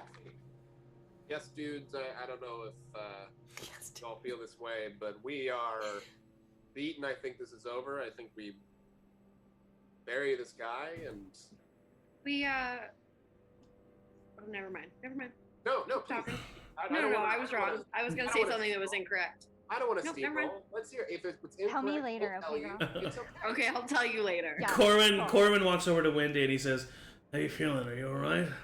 I am feeling amazing. Do you like want to get a drink or something?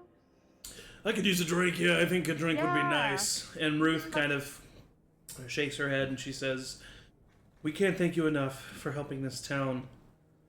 For helping my town." She looks at the other townspeople and she says, "If you want to hold me accountable for what happened," and she kind of like puts her hands out in front of her and puts her wrists together. And she's like, "You can tie me up right now. I won't fight it." And Hilga steps forward and she grabs her wrists and she just kind of holds them. And she says, "I think this past year was punishment enough for anyone. Let's just be thankful that this is over." And you see that the two parents of Greta kind of shake their head and nod. Wilson, the father, comes up to you, Dash, and he puts a hand on your shoulder and he says, "Your friends were in danger, and you barely even knew my daughter, and yet you went there first. And even though you couldn't save her, I just want to let you know I think you're a hell of a man." Doing my job, sir. Corin comes up, slaps you on the back. "All right, let's get drunk, yes, dudes." I'm a little hurt, so if I could have some... I got you. I Bro. heal you for all the rest of my 14. Thanks, Bro Hawk. Bro And as the five of you join the rest of the townspeople, and after taking care of business, make your way back to the rich soil.